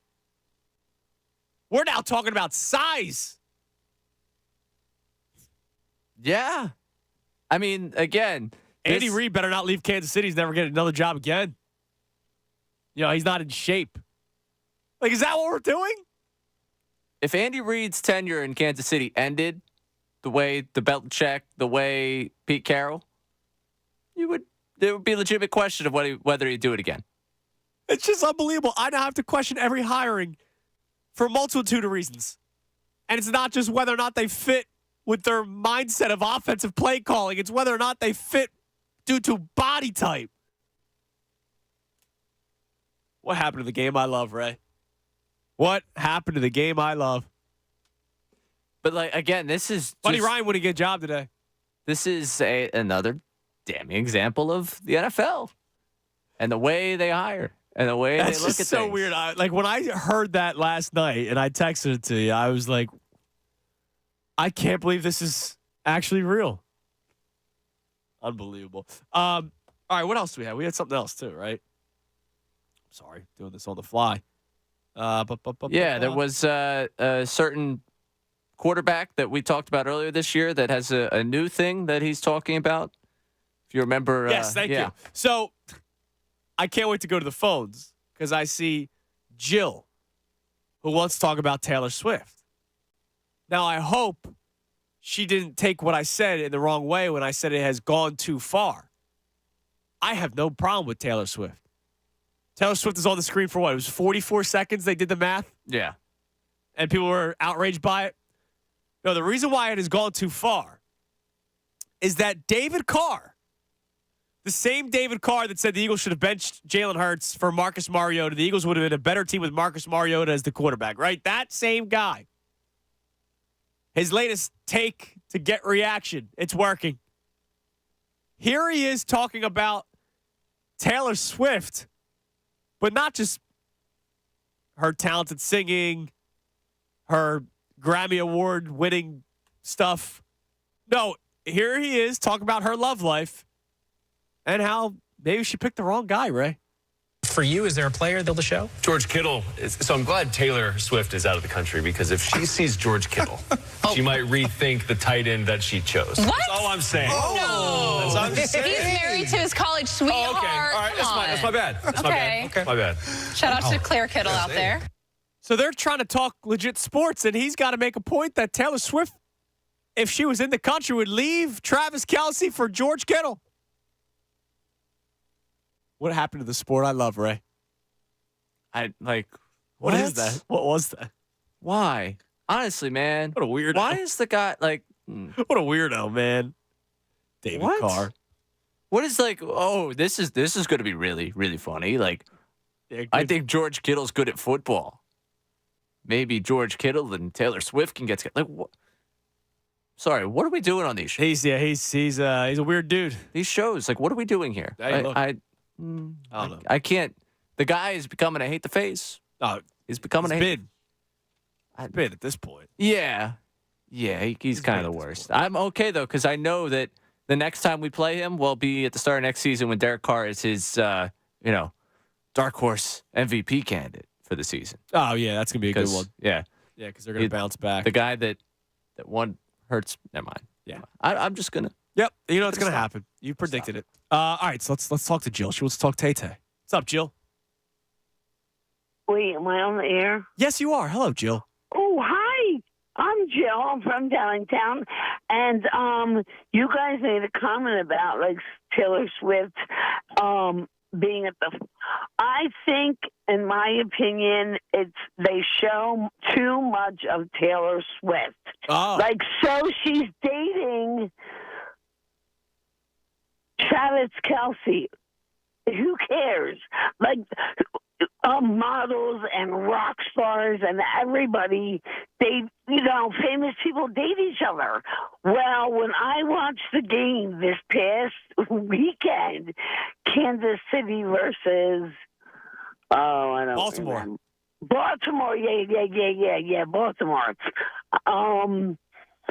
She was, they're in a booth or a box or wherever they are in the stadium, and she was in the back, and then she came out and her two friends were there, or I guess acquaintances, whatever, and the one girl put her mouth in front of her face, right in front of her mouth, and basically whispered something along the lines of, "Oh, look, you're on the Jumbotron," because at that immediate moment, Taylor looked right at, not the camera that was shooting at her, because I'm sure there's a whole bunch of cameras. Right. You wouldn't know which one to look at, but she stared right at that Jumbotron with this look of can a girl go to a football team? Like a football game? Oh, and I respect that. I respect that. Boyfriend, can I go without every single game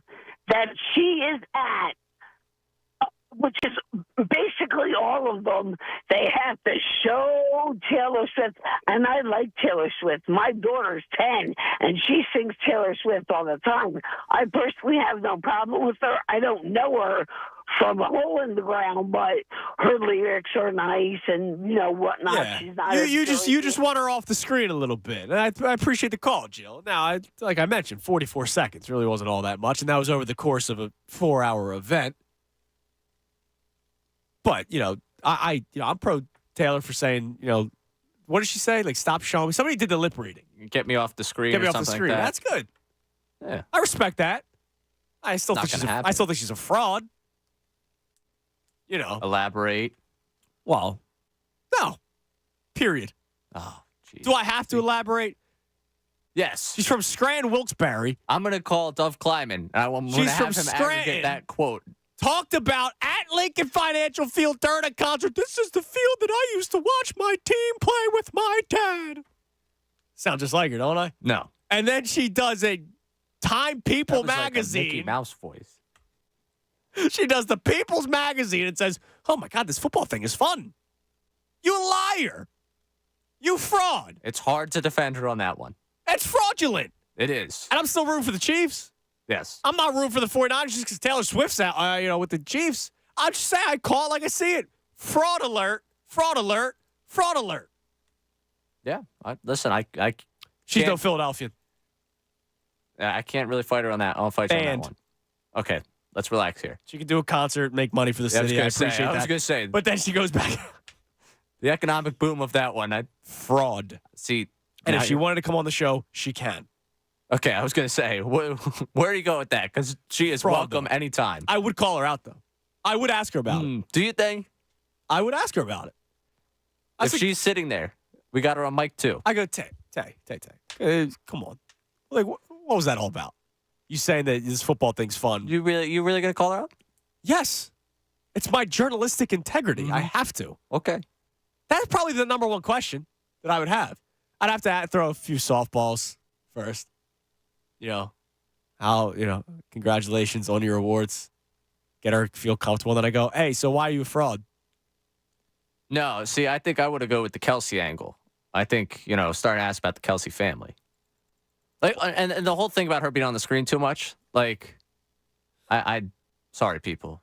I think there's so many more things that we could be bothered by. People need to chill out. It's really not that big of a deal. We have a Super Bowl coming up with Romo on the call, and I'm not worried about Taylor Swift. Yeah, no, not at all. Being on the screen. I'm worried about having to listen to him. By the way, speaking of the Super Bowl, I got the big email from Jimmy Shapiro. Yes. So we'll have some fun with that later on in the week, but it's all the interesting props. Now, I got a prop for you. Yes. I don't know if he has it. What do you got? I don't get the emails. Okay. Jimmy, I don't know if you don't have my email. But shoot him an email. Yeah, well, no, I kind of want to be found, Okay. I like when these people find you. I want to be found. Okay. So he can find my email if he wants to talk to me. This prop bet of Travis Kelce more targets than Taylor Swift times shown on the broadcast. Targets. Travis Kelce. There's Really? so much going on with the Super Bowl. It's not just Taylor Swift. It's not going to be just Taylor Swift, but the reason why this becomes a solid prop bet is because every time he makes a catch, they're going to cut to her. It's a good point. Touchdown. Touchdown. I don't know about that one. Okay. I think I might lean to her time shown. But that also probably, if I had to set the line, would be the one that would be the favorite there. Okay. Like, I'd probably be minus money on that one. All right. But I brainstormed that one. So get back to me. So speaking in the world of famous people, I have a long list of prop bets. Which Chiefs fan will be shown first? Paul Rudd, the favorite, at plus 300. Followed by Henry Winkler. Did you hear about his father-in-law's eyes? Yeah. Dimmed with age. David Koechner or Cochner. Not sure how to say his last name.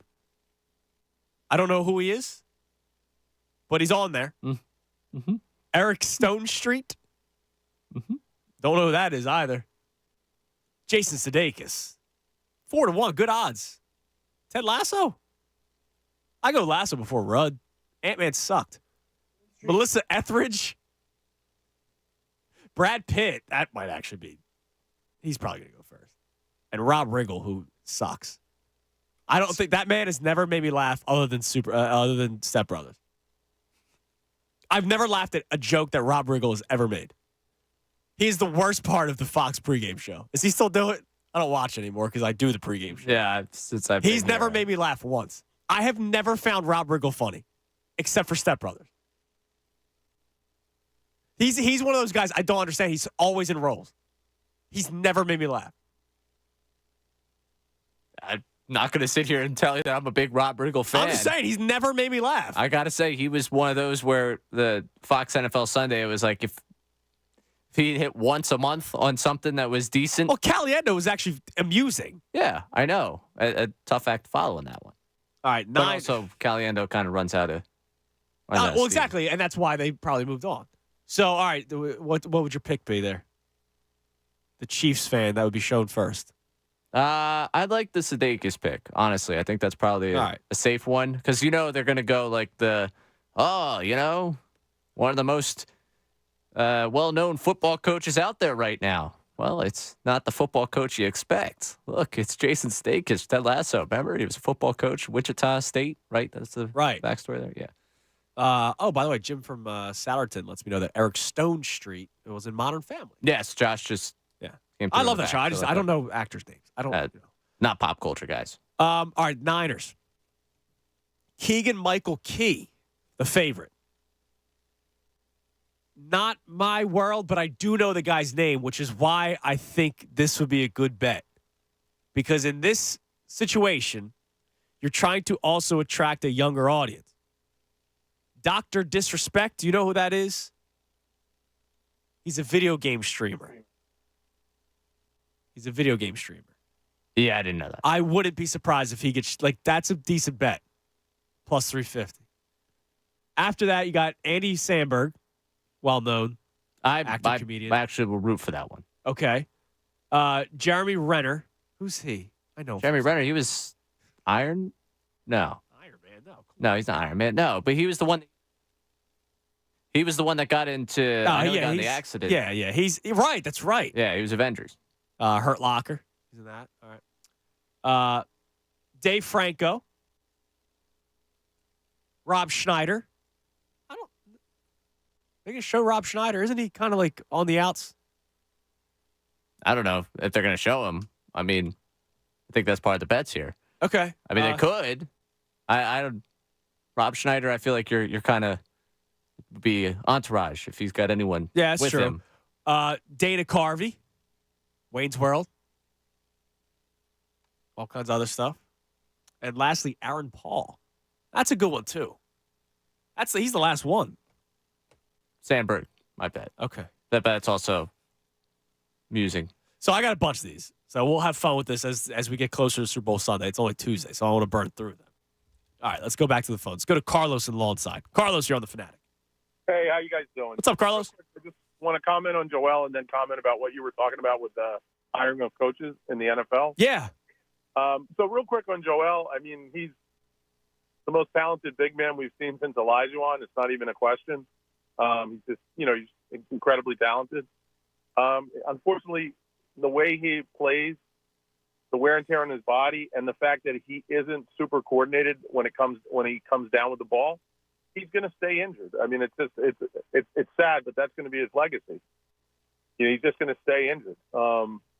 Certain players like Michael Jordan, LeBron, they're almost like a cat. You can drop a cat out of a 4-story window and somehow he lands on his feet and doesn't break any bones. Right. They have that ability. Certain athletes, anybody who's played sports at a high level knows about, there's certain athletes that are gifted with an innate sense of balance, and they just don't get hurt like other people. So he doesn't have that, and he's on the floor a lot. And it just sucks because if you look back at it, Carlos, like last year he did play in 66 games, right? Yeah. The year before that he played in 68, which is, it's not out of the question. A lot of stars don't play 82 games. Nobody plays it. Not anymore. But the problem is then come playoffs, he got hurt again. Right. So maybe the best thing for them is that he's only played 34 this year and the injury already happened. Maybe. I don't know if that's.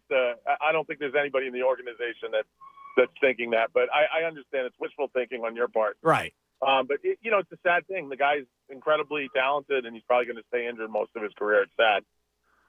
What you were talking about with the coaching, I've said this for 30 years.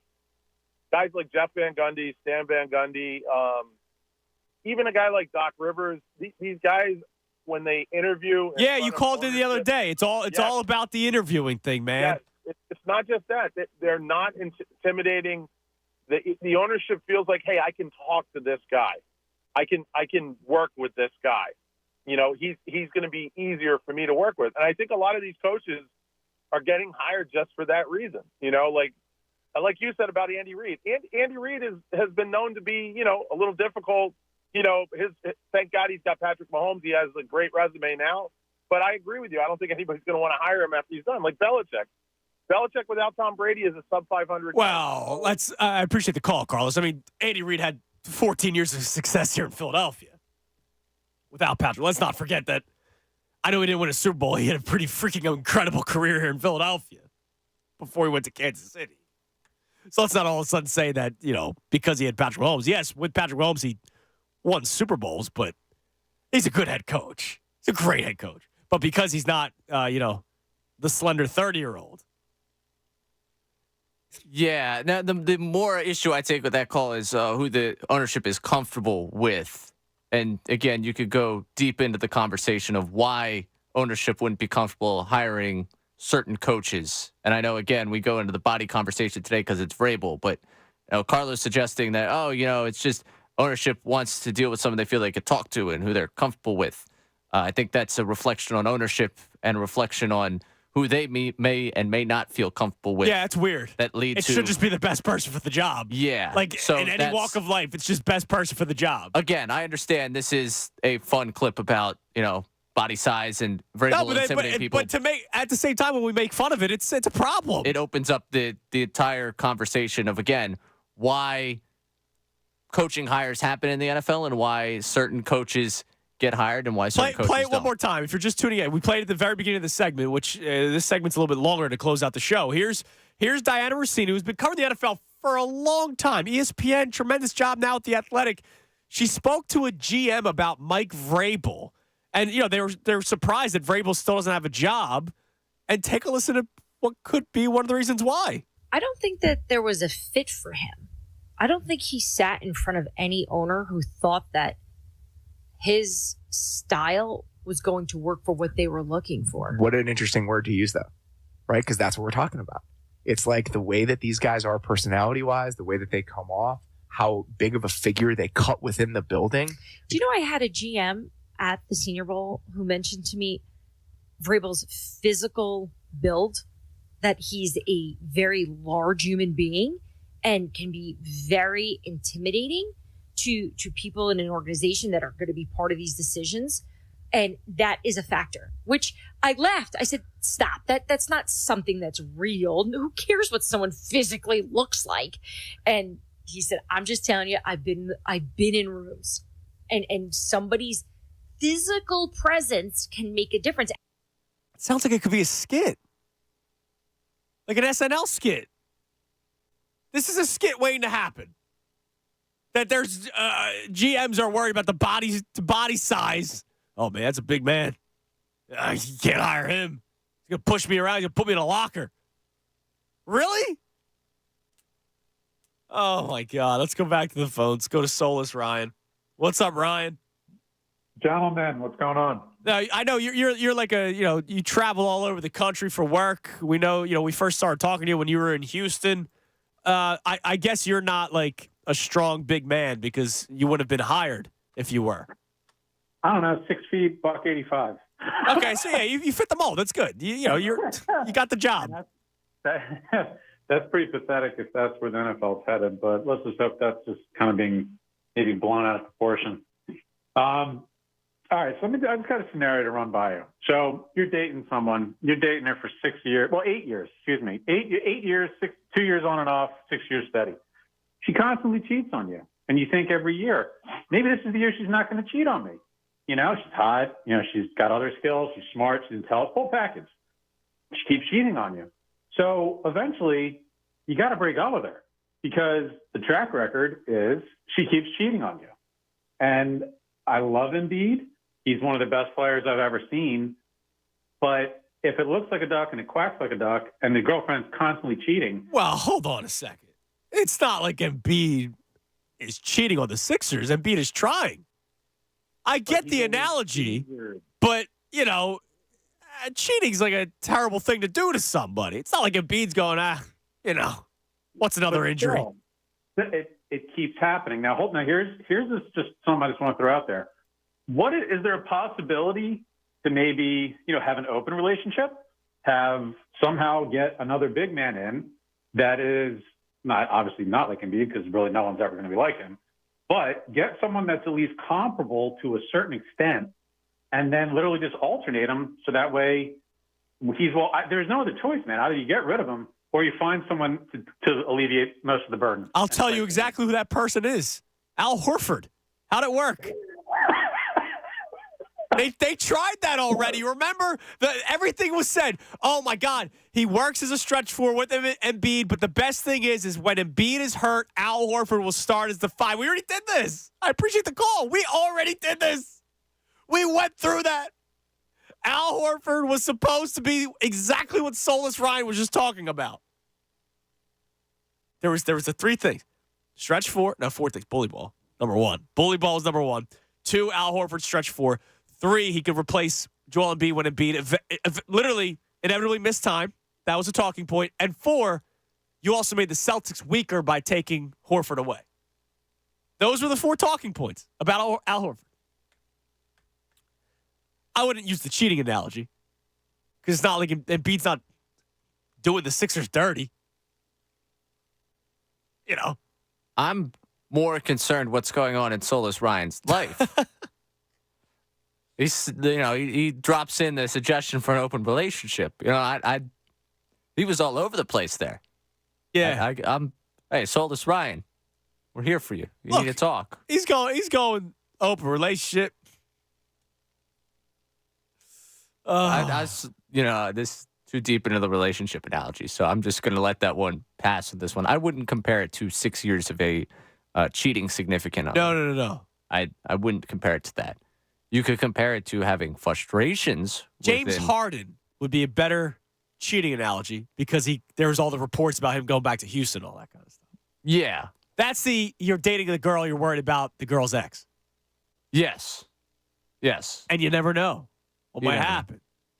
That's a better analogy than Joel Embiid's been cheating on the Sixers for 8 years. Yeah. Well, I mean, it wasn't official the first 2. You were on and off the first 2 years. That's right. Yeah, Remember? you're right. He said it was the last 6 years that have been, oof. I wouldn't call it cheating. That's not the phrase.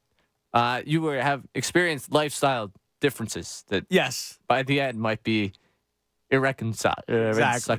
I don't know how to say the word. I got you. Yeah, You're irreparable now. Our man Colin Berger checks in. He says, "You have both met me in person. ... I also met Howie for a brief moment and was noticeably taller than him. Can totally see Howie balking at a coach due to his stature." Hey, he said it.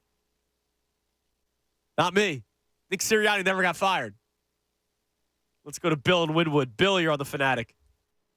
Guys, love the show. Absolutely, you guys are great together. You're the man, Bill. Thank you. Well, I wanted to say something. I'm a 73-year-old guy. I'm a season ticket holder to Sixers, and I have one thing that's really upsetting me a little, and I hope Nick Nurse is going to work through it. The last couple games with Maxey, except for the game he went off in Utah, he's getting double-teamed a lot. This is the NBA. Nick Nurse has to devise something so Maxey doesn't have to do this. And we have any chance. Now, there's one good thing that might happen from this. If we can get the 8th seed, we can play Boston in the first round with Embiid healthy. That way he won't be tired from the rest of the playoff games. Right, but right. most importantly, Nurse has to make a difference. He's got to set up an offense. And I think he will. I think it's going to take some time, though. And you're also like, Maxey's banged up. Tobias is banged up. So you're dealing with some guys who are a little beat up. And thanks for the call, Bill. I appreciate the kind words. You're dealing with some guys that are banged up. This might have to take, maybe all-star break. Oh, boy. All right, everybody have a great rest of your day. It was a fun show. Nice, lighthearted. Best show ever coming your way next right here on 97.5 The Fanatic. Fanatic Sports Update. Embiid undergoes surgery.